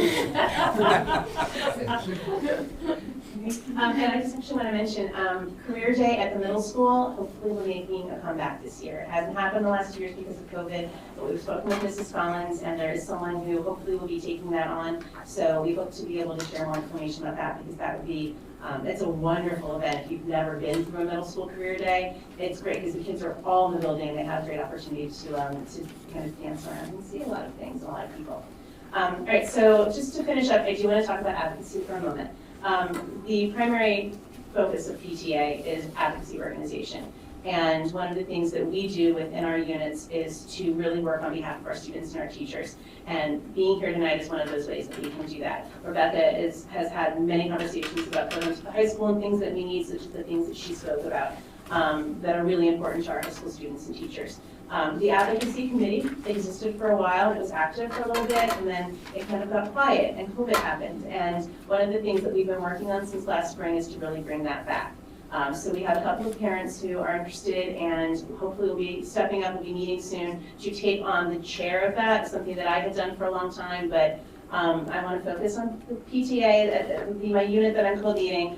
So we're going to have some fresh parents come in and take on those advocacy efforts.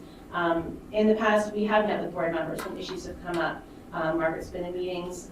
We had a FAST board president and other board members be there to meet with parents who had concerns. One of the things that we looked at our role as was as that liaison, as that connection between the parent and the administration and the board to talk about the issues that are important and things that we really need to focus on. So we're hoping to bring that back, and we welcome that opportunity. I will always stay active in the advocacy committee, and hopefully that is something that when we have that leadership established, we'll share that information with the community, with each of the PTA units, and with all of you, so that you know who to reach out to if you have something that you want to discuss with the PTAs and bring to our attention or to help coordinate.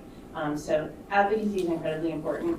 You all know that. That's why you're in the roles you're in. And that's something that we're really, really thrilled to be partnering with you on. So I think the last slide is just, does anybody have any questions for us or anything you'd like to bring up to us now? I just want to say thank you for all you do.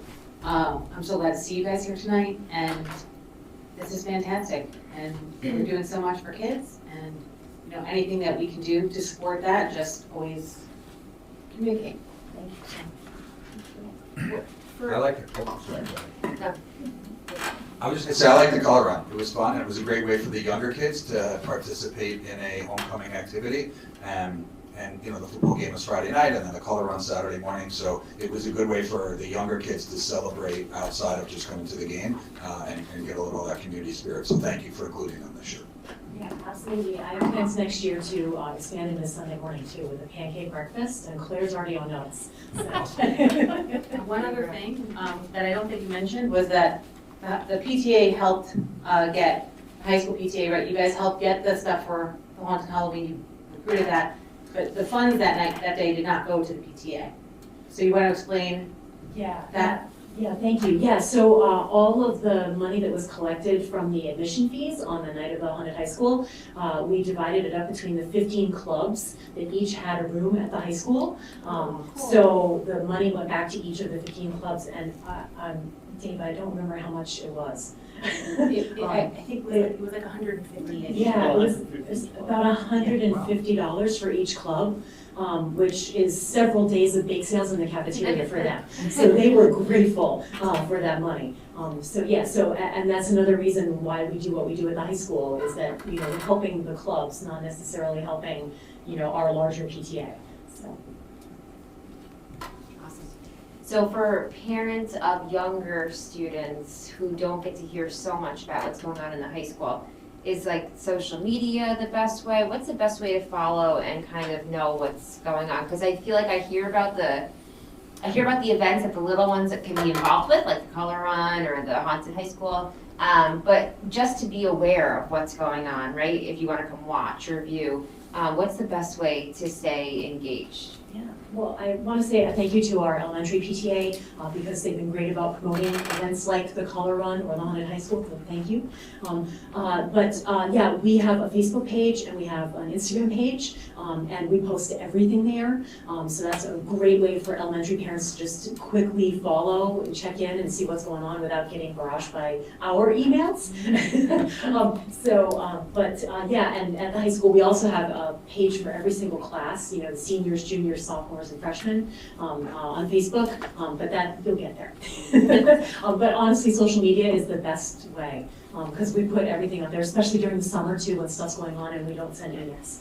And something that we're doing at the middle school is the first of every month we're sharing important dates, and we're not just limiting it to middle school events. So like tomorrow, it will publish the dates of everything that's happening district-wide. So like our October dates had the Color Run, it had October. It also had the Fall Festival at the elementary school. So like for this coming month, the one that I'm going to post tomorrow on our Facebook page and that we'll share with our middle school members, it will include anything of interest to our students. So the high school band and chorus concerts, the musical in the spring will be on there. So any event, Breakfast with Frosty is going to be on there. The middle school, we're a transition time for students, but also for families, because we have a lot of families in the middle school who also have either elementary students or high school students. Like I've got kids in both. Kids along all three levels of our education spectrum. So we share those dates as well, and the elementary, we're all trying to share everything because we really take the whole One Hen HUD thing very seriously, and we really want this to be a community where parents and students and children can feel comfortable going into any of our buildings for any of these events that are appropriate for them. Well, thank you guys so much for coming tonight. It was wonderful to have you here. Thank you. Thank you.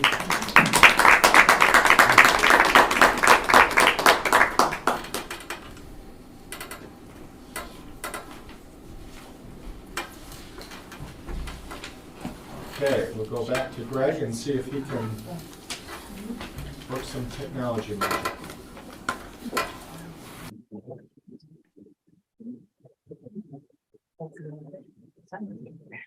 All right, well, welcome, Barb. We see you.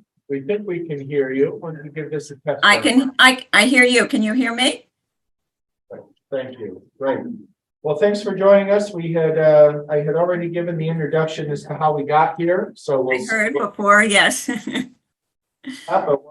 Our school board meeting from whatever parts of Long Island you're on, but if you want to give us a introductory to what your office does and how you support school districts, and then we'll jump in. Yeah, so I'll start off with that. I'm just wondering if I could share my screen, and because I think this PowerPoint, I'm just wondering if it's gotten a little distorted. We have it clear on our end. Do you Okay. have? We're okay on our end. Okay, all right. Well, I'm sorry we had a little hitch there, but hopefully we're off and running now. So thank you for having me this evening. I'll just start off the presentation by giving you a little background on the Office of School Planning and Research at Western Suffolk BOCES. Since 1985, we have completed more than 1,300 studies for districts on Long Island and in the Hudson Valley, as well as some other counties a little further north. Some of the Westchester County districts that we are currently working with include North Salem, Byram Hills, Ossining, Mount Pleasant, White Plains, and others as noted there. Okay, next slide. I'll start off by just giving you a little bit of an idea of what goes into a study. First, we start with the demographics. We research various things for the district, including births, and we look at state births, county births, town births, all the way down to the school district level. We also look at housing. We research rates of housing turnover within the district. And we also contact the local municipalities to find out if there's any new or proposed housing in the pipeline.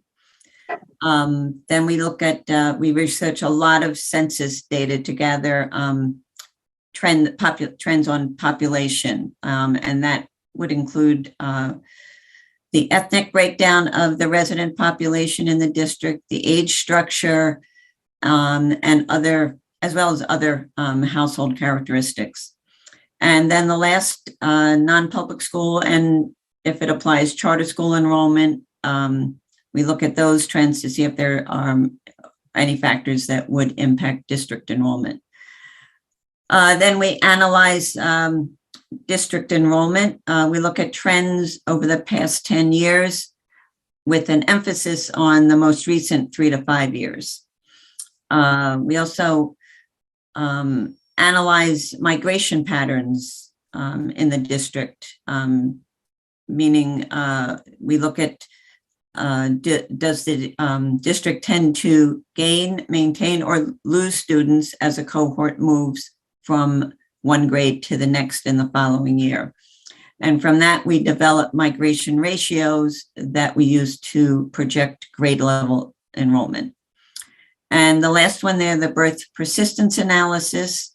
This is where we analyze and compare the number of kindergarten students in a given year in relation to the number of births 5 years prior.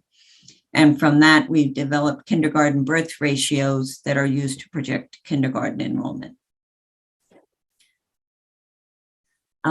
These are some of the research sources that we utilize. A big one is the Census Bureau, as well as we gather data from the New York State Education Department, New York State Department of Health, the Office of Real Property Services, the National Center for Health Statistics, all the way down to the local planning boards and the school district. I'm often asked about the accuracy of our projections. Overall, enrollment projections produced by Western Suffolk BOCES generally fall within a 4% margin of error. However, you should know that there are basically 3 categories of projections. The first would be projections based on students already enrolled in the district, and those would be the most reliable. The second category would be projections based on documented births, which are slightly less reliable. And then the third category would be projections based on estimates of future births, which would be the least reliable.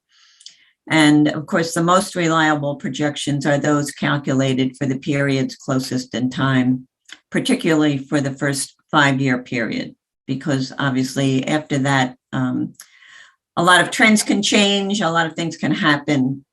So generally, like, as I said, the first 5 years are that's the most reliable.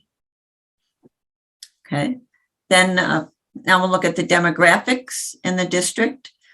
This slide shows just the population within the Hendrick-Hudson School District for the period of 2000 through 2020.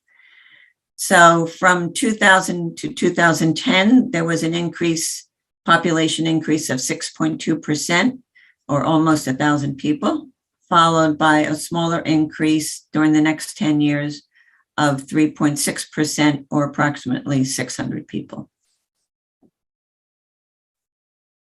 Next one. This slide shows the age structure of the resident population within the district over the same period, 20-year period, from 2000 through 2020. And if you look at the top line, you see the under 5, or the preschool population, that has been decreasing. That segment made up 6.6% of the population in 2000, and that has dropped to 4.6% by 2020. The next line shows the school age population, 5 to 19. That has also declined from 19.8% in 2000 to 14.6% in 2020. If you go down to the bottom, however, the 65 and older, the senior population, as we're seeing in just about every district we work with, has grown. That segment accounted for 15.5% of the of residents in 2000, but that has grown to more than 18% in 2020. And those changes are reflected in the median age in the district, which has grown from 44.7 years in 2010 to 46 years in 2020. Next one. This slide, now this one is a little distorted, but I think we can look at the data here. This shows the ethnic breakdown of the resident population. In the first section there on the left, again, it's hard to tell. This slide has gotten distorted. In 2000, approximately 67% of residents were white, but that by 2020, that dropped to 62.5%. However, there has been growth among the minority groups, particularly among Hispanic residents, which has grown from 5.5% in 2000 to 17, slightly more than 17% in 2020. And the next one. This shows the ethnic breakdown of the student enrollment within the district, which shows a similar trend. However, the breakdown is different. If you look on the left-hand side, approximately 55% of the enrollment represents white students. That compares to a much smaller segment than the overall resident population. However, if you look at the Hispanic segment, Hispanic students comprise nearly 31% of the enrollment compared to 17% of the overall resident population. On the next one, this slide shows births in Westchester County over the same 20-year period, during which time there has been a decrease of 28%. The next one. Barbara, can we go back a slide? We have a question on the student ethnic breakdown slide. Sure. So just going from the 67% to the 55%, does that mean that most of the retirees in the district, that it tends to be white that stay in the district and not move out once their kids graduate from school? Is that how we read that? Yes, I think it's, yes, what happens is, and again, we see this in a lot of districts, that, yes, the resident population as a whole, is, whites represent a much greater degree of the population because a lot of those are older older residents. Whereas, in the schools, obviously, we're looking at younger residents. So so that accounts for the difference there. Okay. I wonder why do we have a more diverse population of aging residents, right? Or wouldn't we want a more diverse population of aging residents in the district? Why isn't that happening? Well, it may be because as our student makeup becomes more diverse, those families will get older and then appear in greater proportion on the resident, right? Or it counts for, one parent with two or three children. Or is this a blind spot for us and we should do more in the community? This is typical of the country as a whole, where the white population, the baby boomers, basically, that are primarily overwhelmingly white, are aging. So they're beyond this. Obviously, they're well out of out of the schools, whereas a lot of the minority groups are younger and they're the ones in a lot of cases who are having more children. So therefore, you're seeing a much more diverse population in the schools than you're seeing in the overall resident population. I mean, everybody gets older. Where are they going? Well, I think maybe it's less about where they're going. Maybe it's more about how old are people when they come here and what's the rate of immigration in general. Right. So I think what was happening is the older population, we had a lesser immigrant representation. But this doesn't represent immigrants. This represents diversity. It doesn't necessarily, you could have white immigrants, you could have black, right? So it's not an immigration thing. This is a diversity thing. I think it's a reflection of the United States population as a whole, correct? I mean, if you look at baby boomers and their ethnic breakdown. It just, I don't know, it strikes me that there are a lot of people retiring here that are white, and we're not getting a lot of diversity in the retiring population. And I understand that's.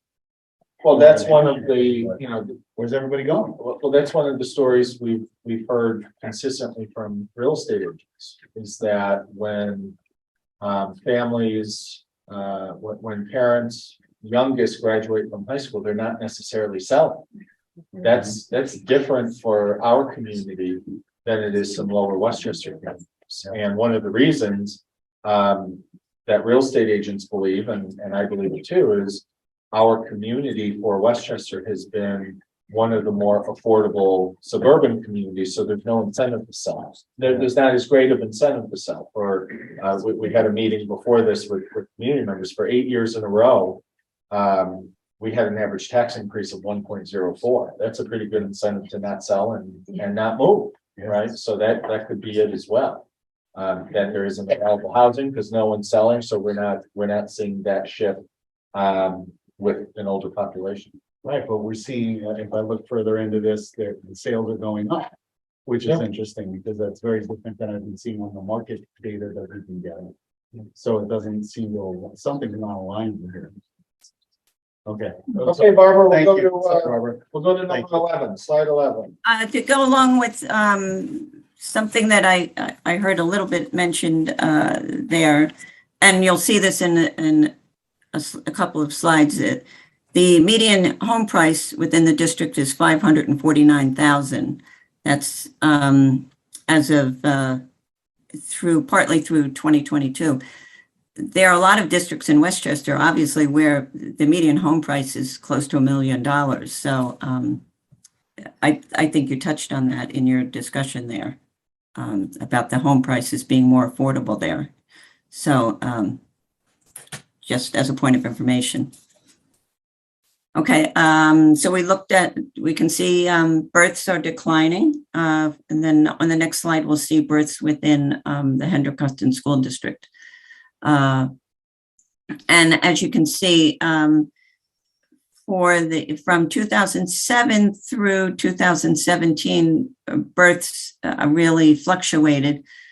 The two highest years were in 2016 and 2017. However, in the following 3 years, births dropped down to among the lowest level of the district. So there's been a lot of fluctuation there. And that obviously impacts kindergarten enrollment. Okay, so next, this is. Can I just have one question about that? So when people move, they tend to have their children and then move out to the suburbs, right? So is this really, like, this is assuming that someone's already bought their house, already lives here, and then has a child, not that someone's had a child somewhere else, then moved here, right? I think that's what a lot of people have done. Well, this does give an indication, though. You're absolutely right. If there were 100 children born in the district in 2022, it doesn't mean that those children are still going to be entering the school 5 years later. Some of those children will have moved out. Other children will have moved in. This is where we develop kindergarten birth ratios, where we compare, as I mentioned before, kindergarten enrollment with the number of births 5 years prior. And we develop a ratio, and then we'll look at historical ratios and look at the averages. And those ratios take into account children who move in and also move out. But the births they're kind of a starting point of how we go about projecting kindergarten enrollment. And generally, you definitely see a correlation. In some years, it's more so than others, but overall, the averages do show a correlation. Okay, all right, thank you. You're welcome. This shows housing sales within the districts, within the district going back through 2006. And as you can see, housing turnover was at a low in 2011 of 84 sales, and that has grown up to last year in 2021 to 225 units. And then on the next slide, you will see the growth also in the median sale price, which was at a low of 330,000 in 2012 and has grown to 510,000 last year in 2021. And preliminary data for 2022 indicates a further increase. Next, we'll look at enrollment in Westchester County for the period 2012 through 2021. And during that period, there has been a loss of almost 9,000 students, or more than 6%, with a significant drop in 2020 as a result of COVID. This shows the enrollment within the Hendrick Hudson School District. From 2012 to 2022, there has been a loss of 322 students, or 13%. And we are projecting an additional decrease of 251 students, or 11.6%.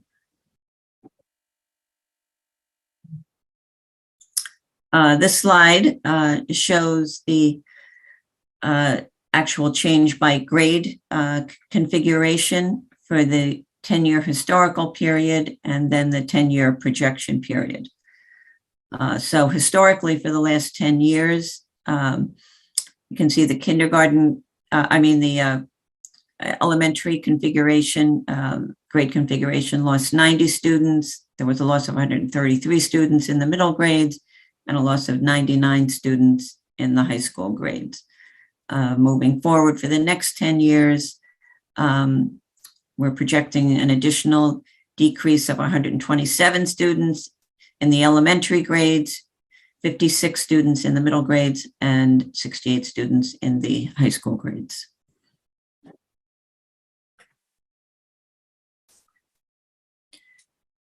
Some factors that have impacted the projected enrollment.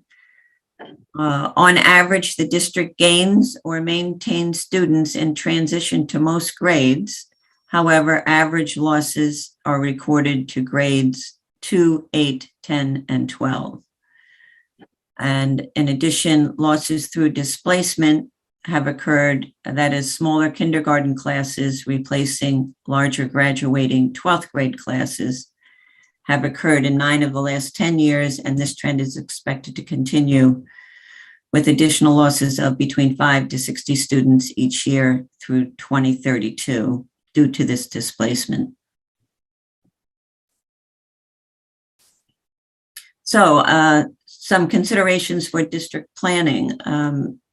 Many districts that we work with are faced with declining enrollments, and some have had to make the difficult decision to close schools, or in some cases reconfigure schools. However, despite declining enrollments, numerous districts are also facing other budgetary considerations, such as many districts have aging facilities, which require maintenance or capital improvements, which obviously have to be taken care of, whether there are 500 students enrolled in the school or whether enrollment has dropped down to 400 students.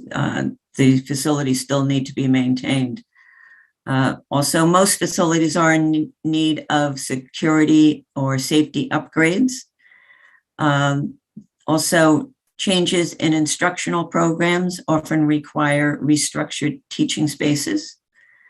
And in addition, changes in student demographics may require more spaces for small group instruction.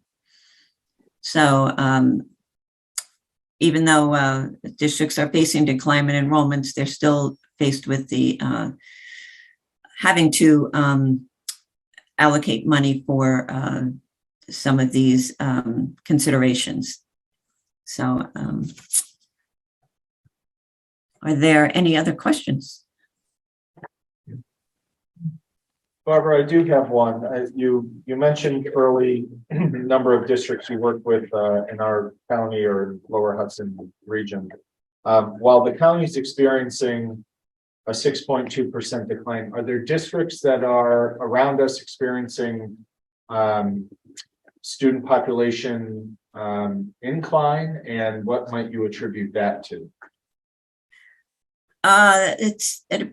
For the most part, as a generalization, districts closer to the city, whether it's in Nassau County on Long Island or Lower Westchester County, those seem to be, they maybe had a little decline during COVID, but then since then that has, that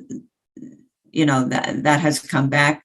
So those seem to be the districts within easing commuting distance where, if anything, they are not seeing the declines that a lot of other districts are seeing.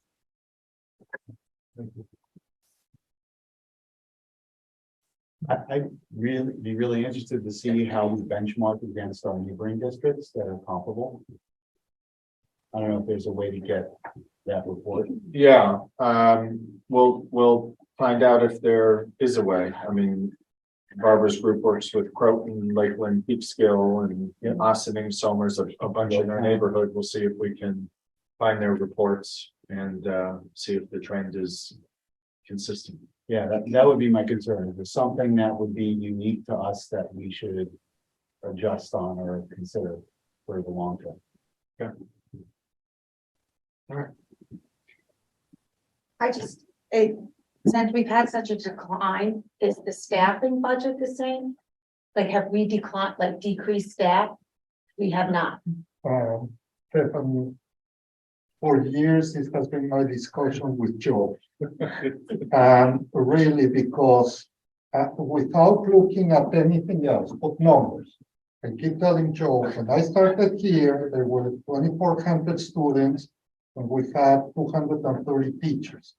Now we have 2,100 students and we have 360 teachers. So we have 200 less students, but we have about 25 more teachers.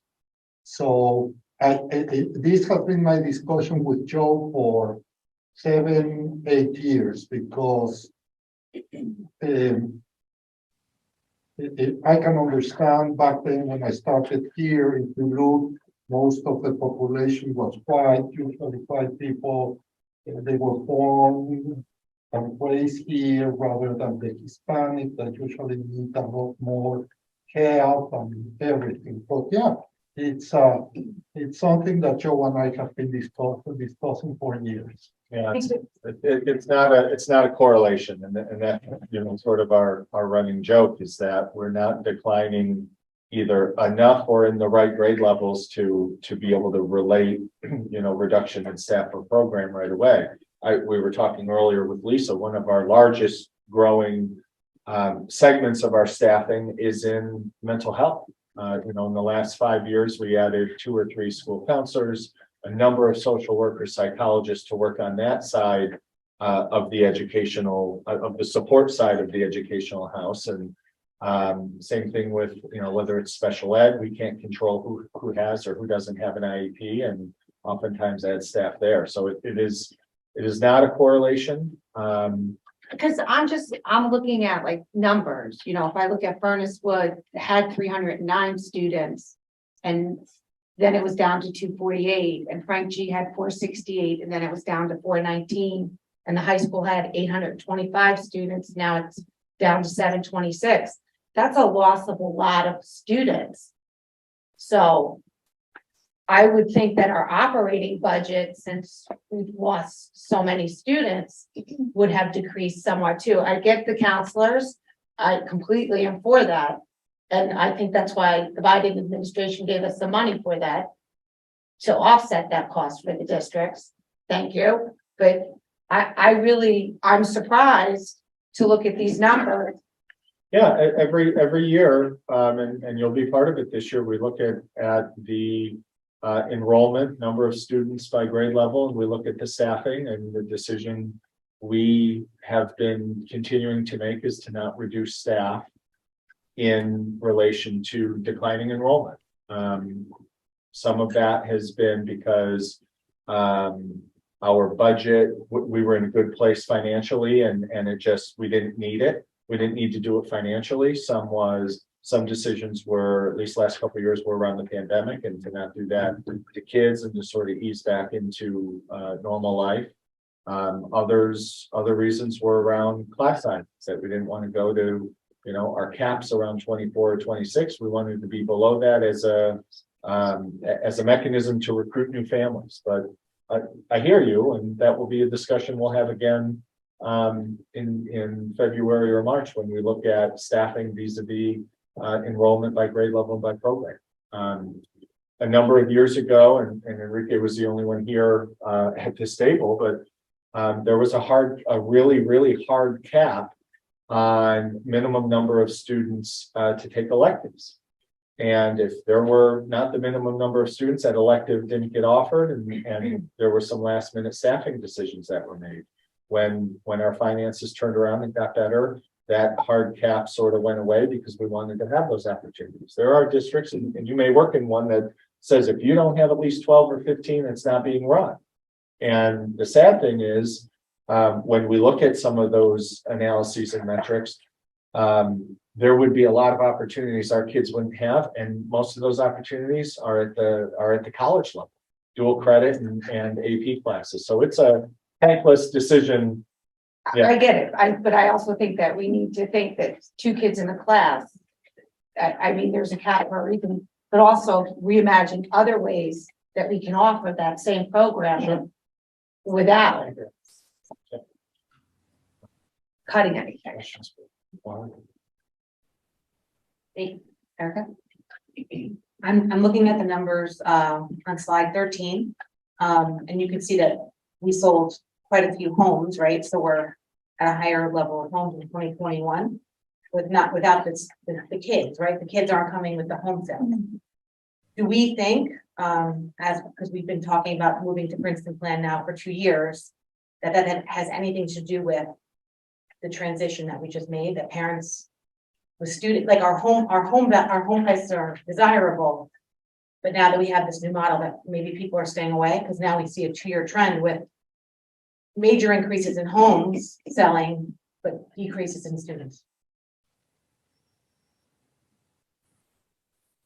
I don't know, Barbara, if you have any insight on that, or if we don't have enough information.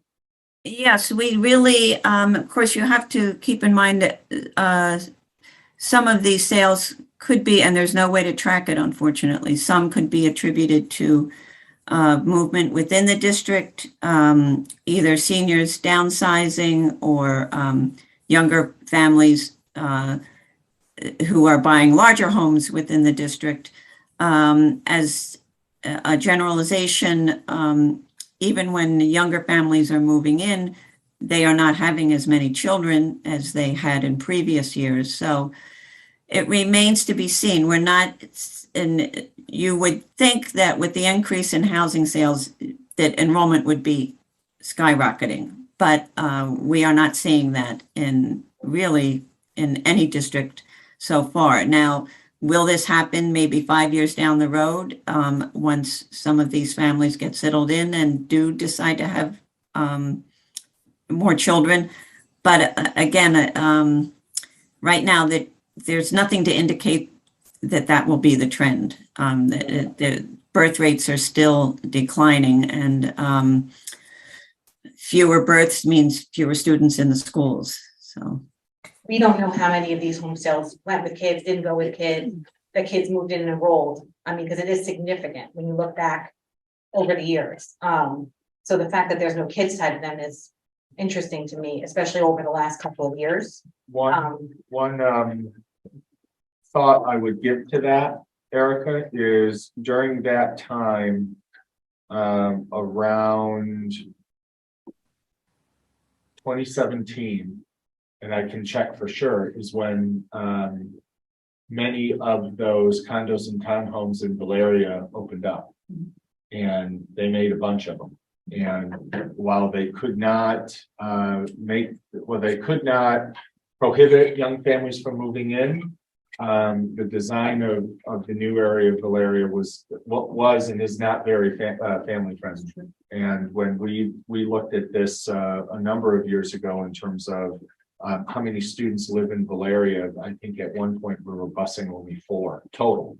And if you drive by, or at least if you used to drive by, I used to walk the dog there, you'd see a couple condos that would have official price playset or some other things, and those aren't there anymore.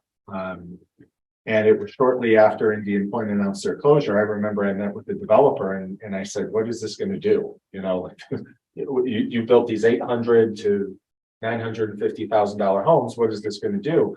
And the gentleman basically said, we're fine, because the people who are moving here do not have kids. They're coming from lower Westchester County or the city or from parts of the tri-state area. And your taxes are so low, they're paying a third of what they were in other places, and that's cash back in their pocket. So I don't know that for a fact, but I had written that while Barbara was going through this, is that could be it, that artificial home sales, or that home sale and median price increase may not be from necessarily families turning over, but could be new inventory.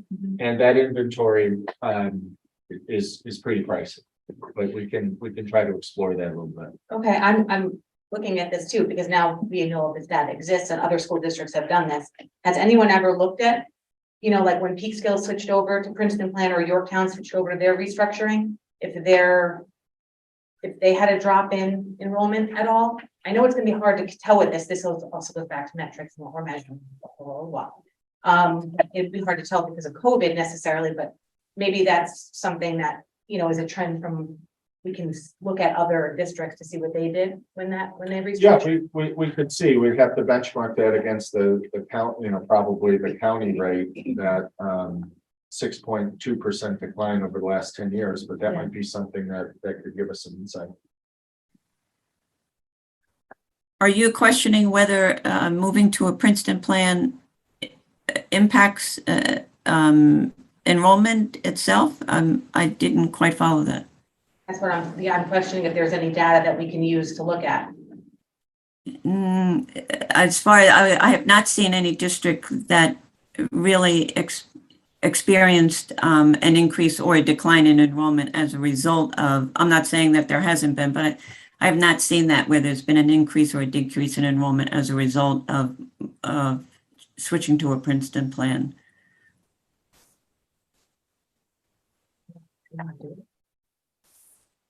Do a lot do that? I feel like that's not like the most common thing to do, right? So what other schools recently that you would look at that we could compare it to? I'm sorry, say that again? I said, I don't think that's something that is common, right? Like that's kind of it happens, but it's kind of uncommon. So looking back, what school district has done it recently that you haven't seen a change? I mean, I'm thinking in Westchester County. No, like I'd have to, you know, do a little research on that. There are, I can say as a generalization, you know, there are a number of districts who have moved to a Princeton plan. Generally, you know, as far as creating equity within the district, as far as class sizes and ethnically, it generally, you know, it balances out the enrollment from school to school. So it's like I said, I have not seen that it's impacted enrollment either way. It's districts have really moved in that direction more, you know, in order to maintain equity within the school, so that all students can participate and access the same programs and, you know, that sort of thing. And maintain, you know, equalize class sizes and so forth. But you've got some class sizes that are completely neat and equal to be equalized if you look at the enrollment here. So are the is you're saying that did occur in Hendrick Hudson? No, I'm not saying that one way or the other. I'm just saying that enrollment. Are there any other questions for Barb? No. We can, okay. Anybody, questions for Barb? Barbara? Call her Barb, like she's my best friend. Thank you so much. This was very helpful. Thanks for joining us tonight. All right, if you have any additional questions, you can always email me. I'd be happy to address any further questions. Thank you so much. You're welcome. Thank you. I'd love to get that benchmarking, you know, report on benchmarking, and maybe a follow-up on Princeton plan districts.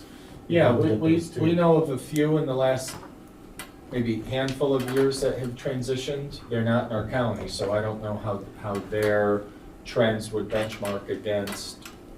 I don't know how their trends behave vis-a-vis their own county or region, but we are aware of a handful probably that went in the last anywhere between 2 to 5 years. Can you go back even further for like when Austin did it or Yorktown? Awesome.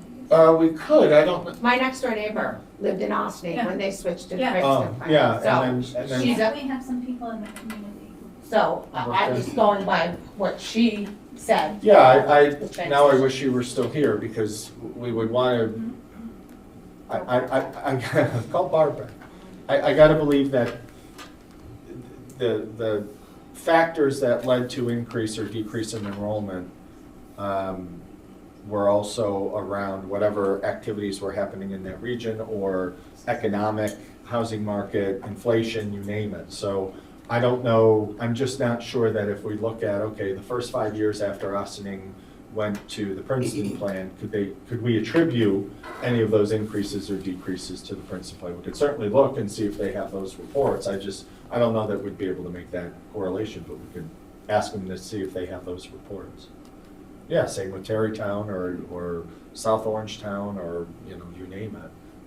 But I think trying to look at districts in our region around the same time frame may give us more, because we want to benchmark any increase or decrease against the county, right? Because that's sort of the catchment area, but we can ask, and see if that information's available. You could also argue people are gonna buy here now because Indian Point is closing.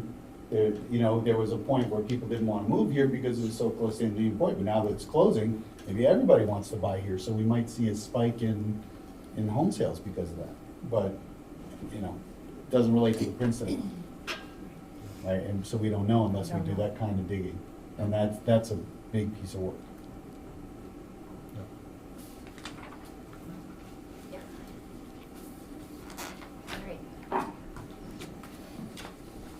All right, do we have anybody signed up for audience, agenda items, audience? I'm gonna make it quick, everyone. All right, and I'm not gonna read the polls. I swear, it's really good. So just some points. One, I love that school calendar came up. Woo-hoo. Because that's one thing I would have came to talk about. So we talked about it a little bit, and just around the loss of income that we had because we didn't get 80 days. So can we give some concessions to increase time in school? A recommendation, do we need spring conferences? Some other districts go optional for that, and they really allow it up to the parents to schedule that meeting, so maybe that will save us. But I do believe that in our school calendar, let's increase the time for students to be in the classroom. I'm for it. I'm sorry, Johanna. I know they'll never watch this, but mommy wants you in class more. No more parades and more math. Exactly. More math and more writing. Fund balance, this is for you, Enrique. Do we have to keep a minimum in our fund balance, or are we able to deplete it? Awareness for the BOE, Lakeland State Aid makes out about 42% because I get the Lakeland budget every year based on where I live for some reason. So just hopefully we get the 42% in state aid from the state. Do we have any new revenue streams coming in? Rising Star, we see drops in their enrollments. Do we not have to pay for that student? So basically, are we funding Rising Star at the beginning or at the end based on? Per student at the moment. At the moment, okay. So it's like a monthly thing? Yep. Okay, cool. And then home sales, Valeria went on the market in 2016. Thank you. Thank you, Dana. No problem. I wanted to keep it quick. Awesome. Honestly prepared today. Does anybody have any committee reports? Safety. Going once. Okay. Any board comments, new business? Yes. On Monday, the city of Peekskill did the zoning the amendment to their zoning to approve the homeless shelter to move to the, potentially if they decide to develop it, to move to the area by Lower South Street and Albany Post Road. So that was voted on by the Peekskill City Board on Monday. We're sharing here because it falls in our district.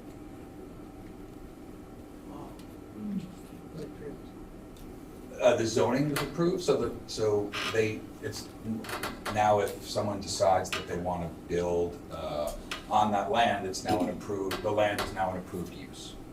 Is the homeless shelter a family homeless shelter, or is it? So there is, it's not built yet, so I'm not going to say what it is or isn't, but I will say that the approved shelter, I think, is like almost 4 times the size of the one they have now in terms of square footage, 3 times. Maybe it's 7,500 square feet and it's going to like 21,000 square feet or something.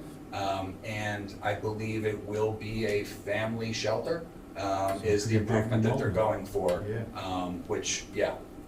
And also it impacts enrollment in such a way that the state pays, right?